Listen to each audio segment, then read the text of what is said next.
മലബാർ ജേണലിൻ്റെ ഇത്തവണത്തെ തീമായ വീട് അല്ലെങ്കിൽ ഭവനം എന്ന തീമിലേക്ക് നമ്മളോട് സംസാരിക്കുന്നത് സുനിൽകുമാർ വി. കേരളത്തിലെ എന്നല്ല ഇന്ത്യയിലെ തന്നെ ഏറ്റവും പ്രമുഖ ഭവന നിർമ്മാണ സ്ഥാപനമായ അസറ്റ് ഹോംസിൻ്റെ സ്ഥാപക ഡയറക്ടറാണ്, മാനേജിംഗ് ഡയറക്ടറാണ് സുനിൽകുമാർ. സുനിൽകുമാറിന് ഏകദേശം എനിക്ക് തോന്നുന്നു 3 ദശകത്തോളം എക്സ്പീരിയൻസ് ഉണ്ട് കേരളത്തിലെ ഈ കെട്ടിട നിർമ്മാണ മേഖലയിൽ. എന്ന് മാത്രമല്ല അദ്ദേഹം ഈ മേഖലയെക്കുറിച്ചിട്ട് വളരെ വിശദമായി സംസാരിക്കാനായിട്ട് ഉള്ള എക്സ്പെർട്ടീസ്, വൈദഗ്ധ്യം, എൻജിനീയർ എന്നുള്ള നിലയിലും ബിൽഡർ എന്നുള്ള നിലയിലും എല്ലാ നിലയിലുമുള്ള വൈദഗ്ധ്യം അദ്ദേഹത്തിനുണ്ട്. ഗ്ലോബലായിട്ടുള്ള എക്സ്പീരിയൻസ് ഉണ്ട്. അപ്പോൾ സുനിൽകുമാർ നമ്മളോട് സംസാരിക്കാൻ തയ്യാറായതിൽ വളരെ നന്ദിയുണ്ട്. മലബാർ ജേണലിലേക്ക് സ്വാഗതം. Thank you. നമ്മളിത് തുടങ്ങുന്നത്, ഈ ഡയലോഗ് തുടങ്ങുന്നത് സുനിലിൻ്റെ ഒരു ലേഖനത്തെ വെച്ചിട്ടാണ്. അത് ഏതാണ്ട് ഒരു നൂറ്റാണ്ടിലെ കേരളത്തിൻ്റെ ഒരു ഭവന നിർമ്മാണ മേഖലയിൽ വന്ന ഒരു ഹിസ്റ്ററിയെ ട്രേസ് ചെയ്യുന്നതാണ്. മറ്റേ കുളപ്പുരകളിൽ നിന്ന് കുളിപ്പുരകളിലേക്ക് എന്ന് പറയുന്ന ആ ലേഖനം 2022 എഴുതിയതാണ്. അപ്പോൾ അതിൽ സുനിൽ വളരെ കൃത്യമായിട്ട് ചില കാര്യങ്ങൾ പറയുന്നുണ്ടായിരുന്നു. അപ്പോൾ നമ്മുടെ ആ ബിൽഡിങ്ങിന് ഉപയോഗിച്ചിരുന്ന മെറ്റീരിയലുകളിൽ തന്നെ വന്നൊരു മാറ്റം. നമ്മുടെ ഇവിടുത്തെ കേരളത്തിലെ കൊട്ടാരങ്ങൾ പോലും ഒരു കാലത്ത് ഓലപ്പുരകളായിരുന്നു. അവിടെ നിന്ന് നമുക്ക് സംസാരിച്ചു തുടങ്ങാം. നിർമ്മാണ മേഖലയുമായിട്ട് ബന്ധപ്പെട്ട് സംസാരിക്കുമ്പോൾ എപ്പോഴും ലോകത്തെല്ലായിടത്തും ഈ തനത് സാങ്കേതിക വിദ്യക്ക് വലിയ പ്രാമുഖ്യമുണ്ട്. നമ്മൾ എന്താണ് ഒരു വീട് പണിയാനായിട്ട് ഉപയോഗിക്കേണ്ട സാധനം എന്ന് പറഞ്ഞാൽ അവിടെ ലോക്കലി അവൈലബിൾ ആയിട്ടുള്ള സാധനം തന്നെയായിരിക്കും ഉപയോഗിക്കുന്നത്. ഇപ്പോഴാണല്ലോ നമ്മൾ സാധനം വീട് പണിയാനായിട്ട് ചൈനയിലേക്ക് പോകുന്നത്. പണ്ടെന്നല്ല, പണ്ട് ചൈനയിലാണെങ്കിലും ഇന്ത്യയിലാണെങ്കിലും എവിടെയാണെങ്കിലും ഈ വീടുകളെല്ലാം പണി തീർത്തിരുന്നതെല്ലാം അവിടെ ലോക്കലി അവൈലബിൾ ആയിട്ടുള്ള മെറ്റീരിയൽസ് ഉപയോഗിച്ചിട്ടുണ്ട്. അതാണ് അതിൻ്റെ ഒരു ഹിസ്റ്റോറിക്കൽ ഡാറ്റ. ലോക്കലി അവൈലബിൾ എന്ന് വെച്ചാൽ നമ്മളെ സംബന്ധിച്ചിടത്തോളം നമുക്ക് കൽപ്പവൃക്ഷം എന്ന് പറയുന്നത് നമുക്ക് തെങ്ങ് തന്നെയാണ്. അപ്പോൾ തെങ്ങിലെ ഓല നമുക്ക് ഉപയോഗിക്കാം, തെങ്ങിൻ്റെ തടി നമുക്ക് ഉപയോഗിക്കാം, അങ്ങനെ പല ഘടകങ്ങളും നമുക്ക് ഉപയോഗിക്കാമായിരുന്നു. അപ്പോൾ എനിക്ക് തോന്നുന്നു അന്നത്തെ കാലഘട്ടത്തിൽ ചെറിയ വീടാണെങ്കിലും വലിയ വീടാണെങ്കിലും എല്ലാ വീടുകളുടെയും ഒരു നിർമ്മാണ സാമഗ്രികൾ എന്ന് പറയുന്നത് ലോക്കലി അവൈലബിൾ മെറ്റീരിയൽ അതായിരുന്നു. മെറ്റീരിയൽ മാത്രമല്ല, പണിക്കാരും അങ്ങനെ തന്നെയാണല്ലോ. ആ ഒരു ഭാഗത്തുള്ള ഒരു പണിക്കാരുടെ എക്സ്പെർട്ടൈസും അവരുടെ ഒരു കഴിവും തന്നെയാണ് അതിനകത്ത് ഉപയോഗപ്പെട്ടിരുന്നത്. കാരണം ദൂരെ നിന്നുള്ള ആൾക്കാരെ കൊണ്ടുവന്നിട്ടുള്ള നിർമ്മാണമൊന്നും ആ കാലത്തില്ല. പക്ഷേ എനിക്ക് മനസ്സിലാവുന്നൊരു കാര്യം വെച്ചാൽ അന്നത്തെ കാലഘട്ടത്തിൽ നമ്മുടെ ഇപ്പോഴത്തെ കുടുംബങ്ങൾ പോലെ തന്നെയായിരുന്നു കെട്ടിടങ്ങളും. കുടുംബങ്ങൾ ഇപ്പോൾ ന്യൂക്ലിയർ കുടുംബങ്ങളായി മാറിയതുപോലെ അന്ന് കുടുംബങ്ങൾ കൂട്ടുകുടുംബങ്ങളായിരുന്നുകൊണ്ട് തന്നെ വീടുകളും വലിയ നിർമ്മിതികളായിരുന്നു. ഒരു വലിയ കൂട്ടുകുടുംബം എന്ന് പറയുമ്പോൾ അവിടെ ഈ പറഞ്ഞ പോലെ ഒരു കുടുംബത്തിലെ 8-10 മക്കളൊക്കെ ഉള്ളൊരു കുടുംബമാണെന്നുണ്ടെങ്കിൽ ആ 8-10 മക്കളുടെ ഫാമിലി എല്ലാം ജീവിക്കാനൊക്കെ ഉള്ള സൗകര്യം കൊടുക്കുമ്പോൾ അത്രയും പേര് ഒന്നിച്ച് താമസിക്കുന്ന വീടുകളൊക്കെയാണ് ആ സമയത്തുണ്ട്. പക്ഷേ അതിന് നിർമ്മാണം ഈ പറഞ്ഞ പോലെ എന്താ പറയുക, ഓല കൊണ്ടോ അല്ലെങ്കിൽ അത്തരം തനത് മെറ്റീരിയൽസ് കൊണ്ടായിരിക്കും. ഇപ്പോൾ നേരത്തെ നമ്മൾ കാഷ്വലായിട്ട് സംസാരിച്ചപ്പോൾ താങ്കൾ സൂചിപ്പിച്ച പോലെ ഓട് വന്നത് എന്താണെന്ന് നമുക്കറിയാം. മനസ്സിലായില്ലേ? അപ്പോൾ ഓട് അപ്പോൾ ഓട് വരുന്നതിന് മുമ്പ് ഓല തന്നെയായിരുന്നു ശരണം. അപ്പോൾ ആ ഓട് വരുന്ന കാലം വരെ, ഓട് വന്നപ്പോഴാണ് എന്താ പറയുക, കുറച്ചുകൂടെ ധനാഠ്യരായിട്ടുള്ള ആൾക്കാരുടെ വീടുകൾക്ക് ഇവിടെ മുകളിൽ ഓട് പ്രത്യക്ഷപ്പെടാൻ തുടങ്ങിയത്. അതുവരെ എല്ലാം ഓല തന്നെയായിരുന്നു. ചില കൊട്ടാരങ്ങളും ഓല തന്നെയായിരുന്നു. നമുക്ക് ഈ ഐതിഹ്യമലയൊക്കെ വായിക്കുമ്പോൾ മനസ്സിലാക്കാം. ചില കൊട്ടാരങ്ങൾ അവിടെ വാർഷിക ഓല മാറ്റൽ അല്ലെങ്കിൽ റൂഫ് മാറ്റൽ പരിപാടി നടന്ന കാര്യമൊക്കെ പറഞ്ഞ് നമുക്ക് കേൾക്കാൻ പറ്റുന്നത്. പുതിയ സാങ്കേതിക വിദ്യയും പുതിയ മെറ്റീരിയൽസിലേക്കൊക്കെ നമ്മൾ വന്നിട്ട് വളരെ കുറച്ച് നാളായിട്ടുള്ളൂ. അതുവരെ നമ്മൾ പഴയ സാങ്കേതിക വിദ്യ തന്നെയാണ് ഉപയോഗിച്ചുകൊണ്ടിരുന്നത്. നമുക്ക് ഹിസ്റ്റോറിക്കലായിട്ട് നോക്കുകയാണെങ്കിൽ 2 മേജർ ഡെവലപ്മെൻറ്റുകൾ കഴിഞ്ഞ ഒരു 100 വർഷത്തിനുള്ളിൽ നടന്നു. ഒന്ന് ഈ പറഞ്ഞ ഓട് വന്നത്. ഓട് 19-ാം നൂറ്റാണ്ടിൻ്റെ അവസാനത്തിൽ വരണമെങ്കിൽ 20-ാം നൂറ്റാണ്ടിൻ്റെ ഒരു ആദ്യ പകുതിയിലാണ് ഓടൊരു വ്യാപകമായ മെറ്റീരിയലായിട്ട് ഉപയോഗിക്കുന്നത്. പക്ഷേ അതിന് ശേഷമുള്ള ട്രാൻസിഷൻസ് വളരെ പെട്ടെന്ന് നടന്നു. ആ ഓടിൽ നിന്ന് കോൺക്രീറ്റിലേക്കും പിന്നെ ഇപ്പോഴുള്ള പുതിയ മെറ്റീരിയലുകളിലേക്കും. അതിനെ എങ്ങനെയാണ് കാണുന്നത്? അത് 2-3 തരത്തിൽ. ഒന്ന്, നമ്മുടെ കേരളീയ വാസ്തുശില്പ മാതൃകയിൽ തന്നെ ചേഞ്ചസ് കൊണ്ടുവന്നു എന്ന് പറയുന്നു. അപ്പോൾ അതിനെ എങ്ങനെയാണ് കാണുന്നത്? അല്ല, കോൺക്രീറ്റ് എന്ന് പറയുന്നൊരു വസ്തു വന്നതിന് ശേഷം നിർമ്മാണ രംഗത്ത് ഒരുപാട് മാറ്റങ്ങൾ സംഭവിച്ചിട്ടുണ്ട്. ശരി തന്നെയാണ്. കാരണം വെച്ചാൽ ഇതെല്ലാം ആ സമയത്ത് മനുഷ്യരുടെ നീഡിനെ ബേസായിട്ട് തന്നെ ഇത്തരം കാര്യങ്ങൾ കണ്ടുപിടിക്കപ്പെടുന്നു. ഇപ്പോൾ ഞാൻ നേരത്തെ പറഞ്ഞില്ലേ, നമ്മളിപ്പോൾ ഓല കൊണ്ട് കെട്ടിമറിച്ച വീടുകൾ ഒരുപാട് പേരൊന്നിച്ച് താമസിക്കുമ്പോൾ അവിടെ ഈ പറഞ്ഞ പ്രൈവസി ഇഷ്യൂസ് ഉണ്ട്, അവിടെ ഒരുപാട് കൾച്ചറൽ പ്രശ്നങ്ങളുണ്ട്, അവിടെ അവർക്ക് ഒത്തുപോകുന്നതിനുള്ള ചില തടസ്സങ്ങളോ അല്ലെങ്കിൽ ചില ബുദ്ധിമുട്ടുകളോ, പ്രത്യേകിച്ച് പ്രൈവസിനെയാണ് അത് മെയിനായിട്ട് ഒരു കാര്യം. അങ്ങനത്തെ പ്രശ്നങ്ങളുണ്ടായിരുന്നു. വേറെ ഓടും കോൺക്രീറ്റും എല്ലാം വന്നു കഴിഞ്ഞപ്പോൾ കൃത്യമായിട്ടുള്ള പ്രൈവസിയും കൃത്യമായിട്ടുള്ള സുരക്ഷിതത്വവും സ്വകാര്യതയൊക്കെ ആൾക്കാർക്ക് കൊടുക്കാനായിട്ട് സാധിച്ചു ഡിസൈനുകൾക്ക്. അങ്ങനെ വന്നപ്പോഴാണ് 2 നിലകളിലേക്കൊക്കെ വീടുകൾ മാറിയത്. അതായത് താഴത്തെ നില ഒരു ഭാഗം മേ ബി പേരൻസിനായിരിക്കാം, മുകളിലത്തെ നില മക്കൾക്കായിരിക്കാം, അങ്ങനെയൊക്കെയുള്ള മാറ്റങ്ങൾ വന്നു. അപ്പോൾ ഇതെല്ലാം മനുഷ്യൻ്റെ ഒരു സാമൂഹികമായിട്ടുള്ള നീഡിനെ അടിസ്ഥാനമാക്കിയിട്ടാണ് ഇത്തരം മെറ്റീരിയൽസൊക്കെ ആത്യന്തികമായിട്ട് ഉപയോഗിക്കപ്പെടുന്നത്. അതായത് ഒരു സ്പേഷ്യലായിട്ടുള്ളൊരു റീഡിസൈനിങ്, നമ്മുടെ ഒരു ഹാബിറ്റാറ്റിന് ഒരു സ്പേഷ്യലായ റീഡിസൈൻ. അത്തരം റീഡിസൈനുകൾ ചെയ്യാനായിട്ട് പറ്റുന്ന മെറ്റീരിയലുകളാണ് സസ്റ്റെയിൻ ചെയ്യുക. അല്ലാത്ത മെറ്റീരിയൽ പലതും വന്നു പോയിട്ടുണ്ട്, അത് നിലനിന്നിട്ടില്ല. കാരണം അതൊന്നും നമ്മളുടെ പെയിൻ പോയിന്റ്സിനെയോ നീഡിനെയോ സാറ്റിസ്ഫൈ ചെയ്യാനായിട്ട് സാധ്യമാവാത്ത മെറ്റീരിയലായതുകൊണ്ട് അത് സംഭവിച്ചു പോയത്. ഇപ്പോൾ എനിക്ക് തോന്നുന്നു അതിൽ നിന്ന് മാറിയിട്ട് നമ്മളിപ്പോൾ ഭൂമിയുടെ വില കൂടുന്നു. അപ്പോൾ ഒരു സോഷ്യൽ നീഡ് വരികയാണ്. അതായത് അഫോർഡബിലിറ്റി ഒരു ഇഷ്യൂ ആയിട്ട് വരികയാണ്. ഒരാൾക്ക് ഒരു 5 സെൻറ്റ് സ്ഥലം മേടിച്ചിട്ട് വീട് പണിയുക എന്ന് പറയുന്നത് വലിയ അഫോർഡബിലിറ്റി ഇഷ്യൂ വരുമ്പോൾ അതിനെ എങ്ങനെ മറികടക്കാം എന്നുള്ളത് നോക്കുമ്പോഴാണ് നമ്മൾ വെർട്ടിക്കൽ ലിവിങ്ങിലേക്ക് പോയത്. അപ്പോൾ എന്ത് പറ്റി, ലാൻഡിൻ്റെ വില ഒരുപാട് പേര് ചേർന്ന് ഷെയർ ചെയ്യുന്ന സിറ്റുവേഷൻ വന്നു. ഒരാൾ 5 സെൻറ്റ് സ്ഥലത്തിൻ്റെ വില എടുക്കേണ്ട ആവശ്യമില്ല. പകരം 5 വീടുകൾ അതിനകത്ത് വരികയാണെങ്കിൽ 5 നില കെട്ടിടം വരികയാണെന്നുണ്ടെങ്കിൽ 5 പേരാണ് ആ സ്ഥലത്തിൻ്റെ വില ഷെയർ ചെയ്യുന്നതെന്ന് വരുമ്പോൾ കോസ്റ്റ് ഓഫ് കൺസ്ട്രക്ഷൻ അല്ലെങ്കിൽ cost of owning a home അല്ലെങ്കിൽ cost of owning a house കുറയും. അത് ഷെയർ ചെയ്ത് പോകുന്നുണ്ട്. അപ്പോൾ ഇതൊക്കെ എല്ലാ പുതിയ ഇന്നോവേഷൻസും മനുഷ്യൻ്റെ ഒരു സോഷ്യൽ നീഡിനെയോ അല്ലെങ്കിൽ നമ്മുടെ ഒരു പെയിൻ പോയിന്റിനെയോ ആണ് അഡ്രസ്സ് ചെയ്യണത്. അതിനെ അത് ഫലപ്രദമായിട്ട് മറികടക്കുമ്പോൾ അല്ലെങ്കിൽ ഫലപ്രദമായിട്ട് സൊല്യൂഷൻ കൊടുക്കുമ്പോൾ അത് സസ്റ്റെയിൻ ചെയ്യും. ഇല്ലെങ്കിൽ അത് സസ്റ്റെയിൻ ചെയ്യില്ല. ഇപ്പം സുനിലിനെ പോലുള്ള ഒരാൾ ഈ ഒരു മേഖലയിലേക്ക് വരുന്നതാണ് ഈ പറഞ്ഞ ഈ ഒരു വെർട്ടിക്കൽ ലിവിങ്ങിൻ്റെ ഒരു മൊമെൻറ്റിലാണ് കേരളത്തിൽ. ഏതാണ്ട് എനിക്ക് പറയാൻ ഒരു 90s തുടക്കത്തിലാണ് ആ സാധനം വരുന്നത്. അത് ഈ പറഞ്ഞ പോലെ ഭൂമിയുടെ വില ഭയങ്കരമായിട്ട് കൂടിയതും അതുമെല്ലാമായിട്ട് ബന്ധപ്പെട്ടിരിക്കും. ഇപ്പം ഏതാണ്ട് അതിൻ്റെ ഒരു സാച്ചുറേഷനിലെത്തിയോ, അതോ അല്ലെങ്കിൽ ആ സെക്ടർ എങ്ങനെയാണ് അതിൻ്റെ ഒരു? അങ്ങനെയല്ല, അവിടുത്തെ ഇത് നമ്മൾ വെർട്ടിക്കൽ ലിവിങ്ങിനെ ഒരു ഒറ്റപ്പെട്ട സംഭവമായിട്ട് കാണുകയല്ല വേണ്ടത്. ഇത് ഇപ്പോഴത്തെ ഒരു കാലഘട്ടത്തിലൊരു ആവശ്യം എന്ന് പറയുന്നത് മനുഷ്യൻ ഈ പറഞ്ഞ പോലെ ന്യൂക്ലിയർ കുടുംബങ്ങളിലേക്കൊക്കെ പോയതിന് ശേഷം അതിൻ്റെ നെഗറ്റീവ് സൈഡുകളെല്ലാം മനസ്സിലാക്കിയിട്ട് അവിടെ ഒരു പ്രശ്നമുണ്ട് എന്ന് തിരിച്ചറിയുമ്പോൾ നമ്മൾ സാധ്യതകൾ ആലോചിക്കുകയാണ്. എങ്ങനെ ഒരു കൂട്ടുകുടുംബ വ്യവസ്ഥയിലേക്ക് കളക്റ്റീവിനെ എങ്ങനെ സാധ്യമാണ്. ഒരു കൂട്ടുകുടുംബ വ്യവസ്ഥയിലേക്ക് തിരിച്ചു പോകുന്നതിന് നേരത്തെ ഉണ്ടായിരുന്ന പ്രശ്നങ്ങൾ നമുക്കറിയാം. എന്താണ്, ഒരു കുടുംബത്തിൽ തന്നെ പല ആൾക്കാരും ഒന്നിച്ച് താമസിക്കുമ്പോൾ ഉണ്ടാകുന്ന ചില സാമ്പത്തികമായിട്ടുള്ള പ്രശ്നങ്ങളോ അല്ലെങ്കിൽ അവരുടെ ഇടയിലുള്ള ചില സൗന്ദര്യപ്പണക്കങ്ങളോ സ്വരച്ചേർച്ചയില്ലായ്മയോ ഒക്കെ എത്രത്തോളം ഒരു കുടുംബജീവിതത്തിന് ബുദ്ധിമുട്ടുണ്ടാക്കിയിരുന്നു തിരിച്ചറിവിലൂടെയാണ് ആൾക്കാർ ന്യൂക്ലിയർ കുടുംബങ്ങളിലേക്ക് പോയത്. അപ്പോൾ ന്യൂക്ലിയർ കുടുംബങ്ങളുടെ പ്രശ്നങ്ങൾ കണ്ടെത്തി കഴിയുമ്പോൾ നേരത്തെ ഉണ്ടായിരുന്ന കൂട്ടുകുടുംബ വ്യവസ്ഥയുടെ നല്ല വശങ്ങൾ മാത്രം എടുക്കുകയും ന്യൂക്ലിയർ കുടുംബങ്ങളുടെ നല്ല വ്യവസ്ഥകൾ മാത്രം എടുക്കുകയും ചെയ്യുന്ന ഒരു പെർഫെക്റ്റ് കോമ്പിനേഷൻ വേണ്ടി നമ്മൾ ശ്രമിക്കുമ്പോഴാണ് പുതിയൊരു സാധനം വരുന്നതാണ് കമ്മ്യൂണിറ്റി ലിവിങ്. ഈ കമ്മ്യൂണിറ്റി ലിവിങ് ആണ് യഥാർത്ഥത്തിൽ വെർട്ടിക്കൽ ലിവിങ് ആയിട്ടും അല്ലെങ്കിൽ ഒരു ഹൗസിംഗ് ഗേറ്റഡ് കമ്മ്യൂണിറ്റികളായിട്ടൊക്കെ വരുന്നത്. ഇപ്പോൾ ഈ ഗേറ്റഡ് കമ്മ്യൂണിറ്റിക്ക് അഫോർഡബിലിറ്റി ഇഷ്യൂ ഉള്ളതുകൊണ്ട് വെർട്ടിക്കൽ ലിവിങ്ങിലെ കമ്മ്യൂണിറ്റി ലിവിങ് ആണ് സസ്റ്റൈനബിളായിട്ട് നിലനിൽക്കാൻ സാധിക്കും. അതുകൊണ്ട് തന്നെ അത് ഇല്ലാതായി പോകുന്നു പറയാൻ പറ്റില്ല. അല്ലെങ്കിൽ പിന്നെ സ്ഥലത്തിൻ്റെ വില അതുപോലെ കുറയുകയും ആൾക്കാരല്ലെങ്കിൽ വളരെ അഫോർഡബിൾ ആവുകയും. പക്ഷെ അപ്പോഴൊരു പ്രശ്നമുണ്ട്, നമ്മുടെ ഭൂമി ഇല്ലാണ്ടാക്കും. ഈ ഗൾഫ് ഭൂമി ഉണ്ടാക്കിയ ഏറ്റവും വലിയ കുഴപ്പമെന്ന് വെച്ചാൽ കേരളത്തിൽ കൃഷി ഇല്ലാണ്ടായതുകൊണ്ടാണ്. എല്ലാ കൃഷി സ്ഥലങ്ങളും നമ്മൾ നികത്തി, എല്ലാ കൃഷിഭൂമി നികത്തി, എല്ലാവരും ഓരോ തുണ്ട ഭൂമിയിൽ ഓരോ വീട് വയ്ക്കാൻ തുടങ്ങി കഴിഞ്ഞപ്പോൾ നമ്മൾ ഹൊറിസോണ്ടൽ ഡെവലപ്മെൻറ്റ് വന്നു. ഈ ഹൊറിസോണ്ടൽ ഡെവലപ്മെൻറ്റ് ഏറ്റവും വലിയ പ്രശ്നം വെച്ചാൽ നമ്മൾ കവറേജ് ഓൺ ഗ്രൗണ്ട് വർദ്ധിപ്പിക്കും. ഒരു വീട് 10 സെൻറ്റ് വയ്ക്കുമ്പോൾ 50% വരെ കവർ ചെയ്ത് പോകും. വേറെ അവിടെ തന്നെ നമ്മൾ മൾട്ടി സ്റ്റോറി ബിൽഡിംഗ് ചെയ്യുമ്പോൾ 30%, 25% കവർ ചെയ്തിട്ട് കൂടുതൽ ആൾക്കാർ നമ്മളവിടെ അക്കോമഡേറ്റ് ചെയ്യണം. അപ്പോൾ ഇതെന്ന് വെച്ചാൽ നമ്മുടെ open space on earth, open space on ground വർദ്ധിക്കാനിടയാവും. ഈ ഓപ്പൺ സ്പേസ് നിലനിർത്തുക എന്നുള്ളത് വളരെ അത്യാവശ്യമായിട്ടുള്ള കാര്യമാണ്. കാരണം വെച്ചാൽ നമ്മൾ ഭൂമി മുഴുവൻ വീട് വെച്ച് കളയാനുള്ളതല്ലോ. അതെ, കാരണം നമ്മുടെ ഇപ്പം ഗൾഫ് ഭൂമി മറ്റേ സുനിലിൻ്റെ ലേഖനത്തിൽ ഗൾഫ് ഭൂമി കേരളത്തിലെ ഹൗസിംഗ് സെക്ടറിൽ വന്ന് നിർണായകമായ ഒരു മാറ്റം എന്ന് പറയുന്നുണ്ട്. പക്ഷെ അതിൽ ഈ പറഞ്ഞതുപോലുള്ള ഒരുപാട് നെഗറ്റീവ് ഫാക്ടേഴ്സ് ഉണ്ട്. അത് എസ്പെഷ്യലി നമ്മുടെ വാട്ടർ കൺസർവേഷൻ, മറ്റേ നീർത്തടങ്ങൾ, ഇതെല്ലാമാണ് ഏറ്റവും അധികം ഇല്ലാതാക്കാൻ. കാരണം നമുക്ക് നിയമങ്ങളില്ല, ഇത്തരം സംരക്ഷണ നിയമങ്ങളൊന്നും നിലവിലില്ല. പാടം നികത്താനായിട്ട് പാടില്ല എന്ന് പറയുന്നില്ല.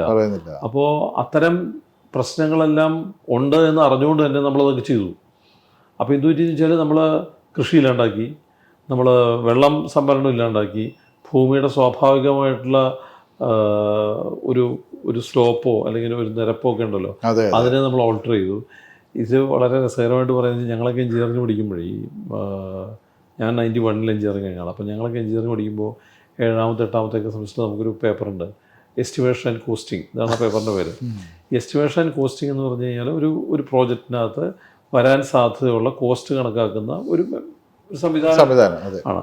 അപ്പോൾ അതിൽ different items of work to be എക്സിക്യൂട്ടഡും അതിൻ്റെ ഒരു ക്വാണ്ടിറ്റിയും അതിൻ്റെ ഒരു സ്പെസിഫിക് റേറ്റും ടോട്ടൽ എമൗണ്ടും കണക്കാക്കിയിട്ട് അൺഫോർസീൻ എക്സ്പെൻസും എല്ലാം കൂടെ ചേർത്ത് കോൺട്രാക്ടർ പ്രോഫിറ്റും എല്ലാം ചേർത്തിട്ട് ഇത്ര തുകയ്ക്ക് നമുക്ക് ഈ പ്രോജക്റ്റ് ചെയ്ത് തീർക്കാം എന്ന് കണ്ടെത്തുന്നതാണ് ഈ എസ്റ്റിമേഷൻ കോസ്റ്റിംഗ്. ഈ എസ്റ്റിമേഷൻ കോസ്റ്റിംഗ് നമ്മളെ പഠിപ്പിച്ചപ്പോൾ അതിലാദ്യത്തെ ഐറ്റം എന്ന് പറയുന്നത് cutting the trees and levelling the ground ആണ്. ശരി, മനസ്സിലായില്ലേ? ആദ്യത്തെ ഐറ്റം നമ്മൾ പഠിക്കുന്നത് cutting the trees and levelling the ground. നമ്മളെ പഠിപ്പിക്കുന്നത് എന്താണെന്ന് വെച്ച് കഴിഞ്ഞാൽ ഈ ഭൂമിയിൽ നിലനിൽക്കുന്ന പച്ചപ്പും മരങ്ങളും എല്ലാം വെട്ടി നശിപ്പിച്ച് ആ ഭൂമി എങ്ങനെയാണ് ഇരിക്കുന്നത് അതിനൊക്കെ തല്ലി നിരപ്പാക്കി അതിന് നാച്ചുറലായിട്ടുള്ള ഗ്രേഡിയൻസിനെ ഇല്ലാണ്ടാക്കി അവിടെ ഒരു കൺസ്ട്രക്ഷൻ തുടങ്ങാനായിട്ടുള്ള സംവിധാനം ഒരുക്കുക എന്ന് പറയുന്നതാണ് ആദ്യത്തെ ഐറ്റം. അതിന് ഏറ്റവും രസം വെച്ചാൽ ബാക്കിയെല്ലാ ഐറ്റത്തിനും ഒരു ക്വാണ്ടിറ്റി ഉണ്ടാവും. ഇപ്പോൾ ഒരു പർട്ടിക്കുലർ ബിൽഡിങ്ങിനകത്ത് ഇത്ര സ്റ്റീൽ, ഇത്ര kg അല്ലെങ്കിൽ ഇത്ര ടൺ സ്റ്റീൽ പെർ ടൺ ഇത്ര. ഇതിനങ്ങനെ ഇത് ലംസമാണ്, LS. അതായത് നമുക്ക് ലംസം ഒരു തുക തരികയാണ്. ഇത് ആ മരം മുഴുവൻ വെട്ടി നിരപ്പാക്കി ഭൂമിയെ മുഴുവൻ ഓൾട്ടർ ചെയ്ത് അതിനെ ഒരു പ്രകൃതി വിരുദ്ധമാക്കി തീർക്കുന്ന പ്രവൃത്തിയാണ് ഒന്നാമത്തെ പ്രവൃത്തി. അതാണ് നമ്മൾ പഠിക്കുന്നത്. പക്ഷെ ഇന്നിപ്പോൾ ഞങ്ങളുടെ സ്ഥാപനങ്ങൾ പോലുള്ള സ്ഥാപനങ്ങൾ പോലും ഈ ഫസ്റ്റ് ഐറ്റം ഞങ്ങൾ എസ്റ്റിമേറ്റിൽ ഇടില്ല. പകരം നമ്മൾ പറയുന്നത് വെച്ചാൽ അവിടെ മാക്സിമം നമുക്ക് എത്ര മരം നടാം, planting the trees and preserving the terrain എന്നുള്ളതാണ് ആദ്യത്തെ ചോദ്യം. അപ്പം അങ്ങനെ ചെയ്യാൻ പറ്റുമോ? അങ്ങനെ നമ്മൾ ആലോചിക്കുമ്പോൾ ഗുണം എന്ന് വെച്ചാൽ ഭൂമിയുടെ നാച്ചുറലായിട്ട് സ്ലോപ്പ് അങ്ങനെ നിലനിൽക്കും. സ്ലോപ്പ് കൂടിയ ഭാഗത്ത് ചിലപ്പോൾ കാർ പാർക്കിംഗ് വരും, അടുത്ത ലെവലിൽ ചിലപ്പോൾ കാർ പാർക്കിംഗ് വരും.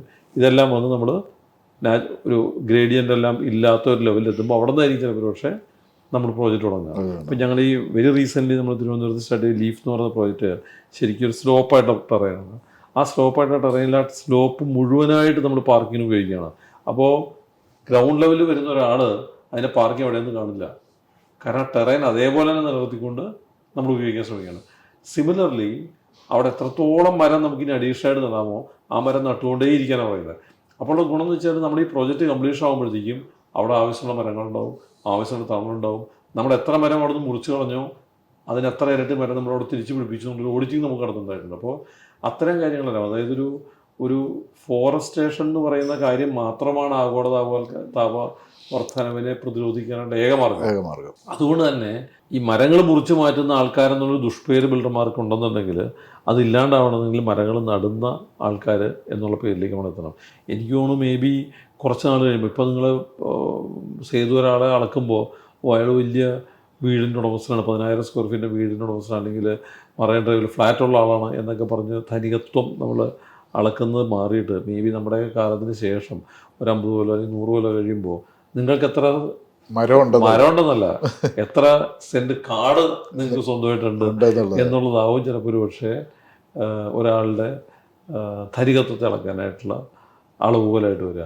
മേ ബി നമുക്ക് വേണമെങ്കിൽ പറയാം, അന്ന് നമ്മൾ ചിലപ്പോൾ ഓമനപ്പേരെ കിട്ടേക്കാം, ഒരു ഗ്രീൻ റിച്ച്നെസ് എന്നോ അല്ലെങ്കിൽ ഗ്രീൻ ട്രഷറി എന്നോ ഒക്കെ പറഞ്ഞേക്കാം. അതായത് ഒരു ഹരിത സമ്പാദ്യമുള്ള ആള്, അല്ലെങ്കിൽ എന്താ വേറെ പേര് പറയാൻ പറ്റും, വെൽത്താണുള്ള സമ്പാദ്യം അല്ല. അപ്പോൾ ഹരിത സമ്പാദ്യത്തിൻ്റെ ഉടമ, ലോകത്തിലെ ഏറ്റവും വലിയ ഹരിത സമ്പാദ്യത്തിൻ്റെ ഉടമ ആരാണെന്ന് പറയുന്നതായിരിക്കും ചിലപ്പോൾ പക്ഷേ ഏറ്റവും റിച്ചസ്റ്റ് പേഴ്സൺ ബിൽ ഗേറ്റ്സ് ആണെന്ന് പറയുന്നത് വ്യത്യസ്തമായിട്ടുള്ളത്. അതേ ഇത് തീവ്രതയോടുകൂടി ഇതും പറയാൻ പറ്റും. അല്ല, അങ്ങനെ വരുള്ളൂ. കാരണം അങ്ങനെ ലോകത്ത് നിലനിൽപ്പുണ്ടെങ്കിൽ ലോകത്ത് നിലനിൽപ്പില്ല. ഇതൊരു ഞങ്ങളെയൊക്കെ സംബന്ധിച്ച് വലിയൊരു തിരിച്ചറിവാണ്. കാരണം വെച്ചാൽ നമ്മൾ കൺസ്ട്രക്ഷൻ നടത്തുന്നു എന്ന് പറയുമ്പോൾ തന്നെ നമ്മൾ ഈ സത്താനത സാങ്കേതിക വിദ്യയൊക്കെ പറയുമ്പോഴും നമ്മൾ കോറികൾ ഉണ്ടാക്കുന്നുണ്ട്, നമ്മൾ നമ്മുടെ ഈ പാറ പൊട്ടിക്കുന്നുണ്ട്, നമ്മൾ വലിയ അഗാധമായിട്ടുള്ള സഹ്യപർവ്വത നിരകളൊക്കെ പൊളിച്ചടുക്കി അതിൽ നിന്നുള്ള മെറ്റീരിയൽസൊക്കെ കൊണ്ട് നമുക്ക് കൺസ്ട്രക്ഷൻ നടത്തുന്നുണ്ട്. പക്ഷെ അതില്ലാണ്ട് നിർത്തിയില്ല. കാരണം വെച്ചാൽ നമുക്ക് വേറെ ടെക്നോളജി ഇല്ല, അല്ലെങ്കിൽ വേറെ ടെക്നോളജി നമുക്ക് ഫലപ്രദമായിട്ട് ഉപയോഗിക്കാൻ കഴിയുന്നുള്ള സാമ്പത്തിക സ്രോതസ് നമുക്കില്ല. അപ്പോൾ നമ്മൾ കുറച്ചൊക്കെ ഇതൊക്കെ ചെയ്യാം. അപ്പോൾ അതിന് പകരം നമ്മൾ എന്ത് ചെയ്യുന്നു എന്നുള്ളതാണ് ഏറ്റവും ഇമ്പോർട്ടൻ്റ് ആയിട്ട് കാര്യം. നമ്മൾ ഈ ഉണ്ടാക്കുന്ന പാരിസ്ഥിതിക ആഘാതങ്ങൾക്ക് പകരം വയ്ക്കാനായിട്ട് നിങ്ങൾ എന്ത് ചെയ്യുന്നു എന്ന് പറയാൻ നമുക്കില്ലാണ്ടാവുമ്പോഴാണ് പലപ്പോഴും നിർമ്മാതാക്കൾ ബാക്ക് ഫുട്ടിലേക്ക് വന്നു. അതിന് പകരം നമുക്ക് ഇന്ന കാര്യങ്ങൾ നമുക്ക് തിരിച്ച് ചെയ്യാനായിട്ട് കഴിയും.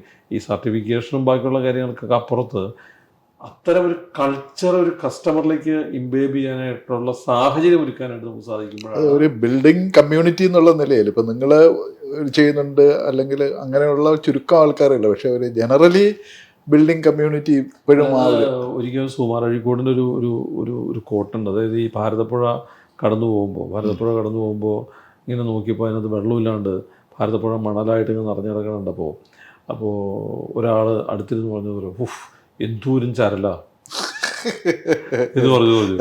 അപ്പോൾ ഇദ്ദേഹം പറയുന്നുണ്ട് എന്തുമാത്രം വെള്ളമുണ്ടായിരുന്ന ഒരു പുഴയാണ് ഇപ്പോൾ ഇങ്ങനെ കിടക്കുന്നത് എന്ന് ചിലരുടെ ഉള്ളിൽ തോന്നുമ്പോൾ ചിലർക്ക് തോന്നുന്നത് എന്തുമാത്രം ചരല ഇത് കിടക്കുന്നത്, ഇതെടുത്ത് ഉപയോഗിച്ചു എന്ന് തോന്നുന്നവരുണ്ട്. ഈ തോന്നലുകളെ ഞാൻ കുറ്റപ്പെടുന്നില്ല. പക്ഷേ എൻ്റെ പോയിന്റ് എന്താണെന്ന് വെച്ച് കഴിഞ്ഞാൽ നമ്മൾ പ്രകൃതിയെ നമ്മുടെ ആവശ്യത്തിന് മാത്രം ഉപയോഗിക്കുകയും ബാക്കിയുള്ള വരും തലമുറയ്ക്ക് വേണ്ടി കുറച്ച് പ്രകൃതി നമ്മൾ കരുതി വയ്ക്കുകയും ചെയ്യുകയാണ് ശരിക്കും നമ്മൾ ചെയ്യേണ്ടത്. അങ്ങനെ ചെയ്യുമ്പോൾ നമുക്ക് തിരിച്ച് പ്രകൃതിയൊന്നും ഉണ്ടാക്കാൻ പറ്റില്ല.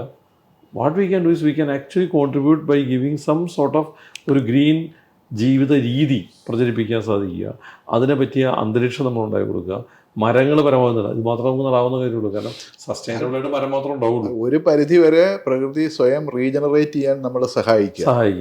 അതായത് ഈ ശങ്കർ സാറൊക്കെ എപ്പോഴും പറയുന്നൊരു കാര്യം എന്ന് വെച്ചാൽ ഈ നമ്മൾ മരങ്ങൾ നട്ടുകൊണ്ടേയിരിക്കുക എന്നുള്ളത് മാത്രമാണ് ഈ ആഗോളതാപനത്തിലുള്ള പ്രതിവിധി. നമ്മൾ മരങ്ങൾ നട്ടുകൊണ്ടേയിരിക്കുക എന്നുള്ളത് തന്നെയാണ് പരിസ്ഥിതി സംരക്ഷണത്തിന് ആവശ്യമായിട്ടുള്ള നമുക്ക് ചെയ്യാവുന്ന കാര്യം. നമുക്ക് വേറെ ചെയ്യാൻ പറ്റില്ല. പിന്നെ നമുക്ക് ചെയ്യാം, നമുക്ക് വാട്ടർ കൺസർവേഷൻ ചെയ്യാം, റെയിൻ വാട്ടർ ഹാർവെസ്റ്റിംഗ് ചെയ്യാം, റെയിൻ വാട്ടർ റീചാർജിങ് ചെയ്യാം, അങ്ങനത്തെ ഒരുപാട് കാര്യങ്ങൾ നമുക്ക് ചെയ്യാം. സോളാർ എനർജി ഉപയോഗിക്കാം. അപ്പോൾ ഒരു പരമാവധി പ്രകൃതിയെ നമുക്ക് അനുകൂലമായിട്ട് ഉപയോഗിക്കുകയും പ്രകൃതി ചൂഷണം ചെയ്യാതിരിക്കുകയും ചെയ്യുന്ന ഒരു കൾച്ചറിലേക്കാണ് എനിക്ക് തോന്നുന്നത് നിർമ്മാണ മേഖല എത്തിച്ചേരുക. അങ്ങനെ എത്താൻ പറ്റുള്ളൂ. അല്ലാതെ നമുക്ക് എന്നും ഇങ്ങനെ ചൂഷണം ചെയ്തുകൊണ്ടൊന്നും അല്ലെങ്കിൽ ഇങ്ങനെ എന്നും നമ്മളിപ്പോൾ ചെയ്തുകൊണ്ടിരിക്കുന്ന തനത് രീതിയിൽ തന്നെ അങ്ങനെ ചെയ്തുകൊണ്ട് പോകാൻ നമുക്ക് പറ്റില്ല. കാരണം ഒരു ചേഞ്ച് മാനവരാശി ആവശ്യപ്പെടുന്നുണ്ട്. മനുഷ്യൻ തോന്നി തുടങ്ങിയിട്ടുണ്ട്. അതായത് നമ്മൾ ചെയ്യുന്ന കാര്യങ്ങൾ നമുക്ക് മാത്രമായിട്ടുള്ളതാവരുത്, വരും തലമുറയ്ക്കുള്ളത് കൂടി ആവണമെന്ന് തോന്നുന്ന ഒരു തോന്നൽ നമ്മളുടെ ന്യൂ ജനറേഷനിലൊക്കെ ഉണ്ട്. അപ്പോൾ അതുകൊണ്ട് ഈ ഒരു ചേഞ്ച് ചെറുതായിട്ടെങ്കിലും കേരളത്തിലെ ബിൽഡിംഗ് ഒരു സെക്ടറിൽ വന്നിട്ടുണ്ടല്ലോ. തീർച്ചയായിട്ടും വന്നിട്ടുണ്ട്. അത് നമ്മളൊരു ഇത്തരം ചേഞ്ചുകളൊന്നും നമുക്ക് പ്രത്യക്ഷത്തിൽ ഒരു ദിവസം കൊണ്ട് കാണില്ല. അതൊരു പ്രോസസ്സാണ്. നിങ്ങളൊരു മരം വെച്ച് കഴിഞ്ഞാൽ ആ മരം വളർന്ന് വലുതാവുന്ന എത്രയോ നാട് കഴിഞ്ഞിട്ടാണ്. നമ്മളൊരു എത്ര പറയുക 50-60 കൊല്ലമായ മരമാണല്ലോ ഒരു മിനിറ്റോട് നമ്മൾ വെട്ടിക്കളയണത്. പക്ഷെ അത് 50-60 കൊല്ലം കൊണ്ടാണ് അത് ആ ഒരു വളർച്ച എത്തിയെന്നുള്ളത് നമ്മൾ അന്നേരം ആലോചിക്കുന്നില്ല. അപ്പോൾ എൻ്റെ പോയിന്റ് എന്താണെന്ന് വെച്ച് കഴിഞ്ഞാൽ അത് ആ ചേഞ്ച് ഉണ്ട്. ആ ചേഞ്ചിനെ പറ്റിയിട്ട് വളരെ ബോധവാന്മാരാണ് ഒരുപാട് ബിൽഡേഴ്സും. പക്ഷേ ആ ചേഞ്ച് നമ്മുടെ മനസ്സിലേക്ക് വരിക അല്ലെങ്കിൽ നമ്മുടെ പ്രത്യക്ഷത്തിൽ നമുക്ക് കാണാനായിട്ട് കുറച്ചുകൂടെ സമയം എടുത്തേക്കാം. പക്ഷേ definitely that change is there. ആ ബിൽഡിങ്ങിൻ്റെ ആ നിലയിൽ തന്നെ ഇപ്പം ബിൽഡിങ്ങിന് ഉപയോഗിക്കുന്ന മെറ്റീരിയലും പുതിയ ഡിസൈന് ഇതെല്ലാം പ്രത്യേകിച്ച് എഞ്ചിനീയർമാർക്ക് വലിയ റോളുണ്ടല്ലോ ഇത്തരം നിലയിൽ ഇതിനെ ഡിസൈൻ ചെയ്യുന്ന അല്ലെങ്കിൽ ഇതിനെ ഏറ്റവും പ്രകൃതി സൗഹൃദമാക്കുന്ന നിലയിൽ ആ നിലയിൽ എത്രത്തോളം ഉണ്ട് നമ്മുടെ കൺസ്ട്രക്ഷൻ സെക്ടർ കേരളത്തിൽ? അല്ല, ഞാൻ പറഞ്ഞില്ലേ, അതിപ്പോൾ ഒരു വൈഡ്ലി ആക്സെപ്റ്റഡ് നോം അങ്ങനെയല്ല. വൈഡ്ലി ആക്സെപ്റ്റഡ് നോം എന്ന് വെച്ചാൽ പ്രിവൈലി നമ്മുടെ നാട്. പക്ഷേ ഇതിനെ പറ്റിയിട്ടൊക്കെ വളരെ കൃത്യമായിട്ട് ചിന്തിക്കുകയും അതിനെ പറ്റിയിട്ട് അതിൽ റിസർച്ച് നടത്താൻ തയ്യാറാവുകയും അതിനു വേണ്ടിയിട്ട് പരിസ്ഥിതി സൗഹൃദമായിട്ടുള്ള മെറ്റീരിയൽസ് ഉപയോഗിക്കാൻ ശ്രമിക്കുകയൊക്കെ ചെയ്യുന്ന ഒരുപാട് പുതിയ നിർമ്മാതാക്കളും ആർക്കിടെക്ട്സും ഒക്കെ കേരളത്തിലുണ്ട്. അപ്പോൾ അതിൻ്റെ ഒരു ജനറൽ എഫക്റ്റ് ഉണ്ടാവുകയും ചെയ്യും. അത് കുറച്ചുകൂടെ സമയം എടുക്കുമായിരിക്കും, പക്ഷെ അത് ആ വ്യത്യാസം ഉണ്ടാവും. എൻ്റെ ചോദ്യം എന്താണെന്ന് വെച്ചാൽ നമ്മൾ അനാവശ്യമായിട്ടുള്ള ആർഭാടങ്ങൾക്ക് വേണ്ടിയിട്ടും അനാവശ്യമായിട്ടുള്ള കെട്ടുകാഴ്ചകൾക്ക് വേണ്ടിയിട്ടൊക്കെ പണം മുടക്കുന്ന രീതിയിൽ നിന്ന് ആൾക്കാരുടെ മനോഭാവം മാറിയിട്ടുണ്ട്. ഇത് പറ്റിയെന്താണെന്ന് വെച്ചാൽ നമ്മൾ ഈ ഒറ്റയ്ക്കുള്ള വീടുകൾ പണിതുകൊണ്ടിരുന്ന കാലഘട്ടത്തിൽ പോലും അത്തരം ഒരു കൾച്ചർ അല്ലെങ്കിൽ അത്തരം ഒരു സമീപനം നല്ലതാണ് എന്നും അത് വളരെ ആവേശത്തോടെയും വളരെ സന്തോഷത്തോടെയൊക്കെ സ്വീകരിച്ചിരുന്ന ജനവിഭാഗം നമ്മുടെ ഇടയിൽ ഉണ്ടായിരുന്നു. കാരണം ഈ ലാറി ബേക്കറും ശങ്കർ സാറൊക്കെ വീട്ടിൽ പണിയുന്ന കാലത്ത് നമുക്ക് ഒന്ന് കണ്ടുപിടിച്ചാൽ നമുക്ക് മനസ്സിലാക്കാം പൈസ ഇല്ലാത്തവരൊന്നും അല്ല അത്തരം വീടുകൾ പണിതിരുന്നത്. സമൂഹത്തിൽ കുറച്ചുകൂടി ഉത്തരവാദിത്വബോധമുള്ള ആൾക്കാരാണ് അത്തരം വീടുകൾ പണിതിരുന്നത്. ഇപ്പോൾ പൊതുവെ കോളേജിലെ പ്രൊഫസർമാർ അല്ലെങ്കിൽ എഴുത്തുകാരോ ചിന്തകരോ അല്ലെങ്കിൽ ചുരുക്കം ചില ഡോക്ടേഴ്സ് ഒരുമാതിരി സാമൂഹ്യ പ്രതിബദ്ധതയുള്ള വ്യക്തികൾ അത്തരം വീടുകൾ സ്വന്തമാക്കാനായിട്ട് ആഗ്രഹിച്ചിരുന്നു എന്നുള്ള വലിയ സത്യമാണ്. അത് എന്തുകൊണ്ടാണെന്ന് വെച്ചാൽ അവർക്ക് അതിനകത്തൊരു ഉൾക്കാഴ്ച ഉണ്ടായിരുന്നു. പക്ഷേ അത്തരം വീടുകൾ കൊണ്ട് ടെക്നോളജിക്കൽ ഇഷ്യൂ എന്ന് വെച്ചാൽ മൾട്ടി സ്റ്റോറി ബിൽഡിങ്ങുകളിലേക്ക് അതിനെ കൊണ്ടുപോകാൻ പറ്റില്ല. കാരണം സ്ഥലത്തിന്റെ വില കൂടിയപ്പോൾ അത്തരം വീടുകൾ പണിയണമെന്നുണ്ടെങ്കിൽ സ്ഥലത്തിന്റെ വില ഇതിനേക്കാളും വളരെ കൂടുതലാവും. അപ്പോൾ അതിന്റെ ആ കെമിസ്ട്രി നഷ്ടപ്പെട്ടു പോയി. കാരണം നമ്മളിപ്പോൾ ഈ ഗാഢ സൾഫ്യൂരിക് ആസിഡും സോഡിയവും കൂടെ മിക്സ് ചെയ്യാൻ പറയുമ്പോൾ രണ്ടും വേണമല്ലോ. സ്ഥലത്തിന്റെ വില കൊണ്ട് കുതിച്ചു കയറുകയും അവിടെ കൊണ്ട് ലോ കോസ്റ്റ് വീട് പണിയുകയും ചെയ്യുമ്പോൾ അത് മിക്സ് ആവില്ല. അത് മിക്സ് ആവണമെങ്കിൽ അവിടെ മൾട്ടി സ്റ്റോറി വേണം. പക്ഷെ മൾട്ടി സ്റ്റോറിയിൽ നമുക്ക് ഇത്തരം കോസ്റ്റ് എഫക്റ്റീവ് ആയിട്ടുള്ള കൺസ്ട്രക്ഷൻ മെത്തഡോളജി ഇല്ല. കാരണം അവിടെ സേഫ്റ്റിക്കാണ് ഇമ്പോർട്ടൻസ്. മനസ്സിലായില്ലേ? അപ്പൊ അവിടെ ഒരു പ്രോബ്ലം വന്നു.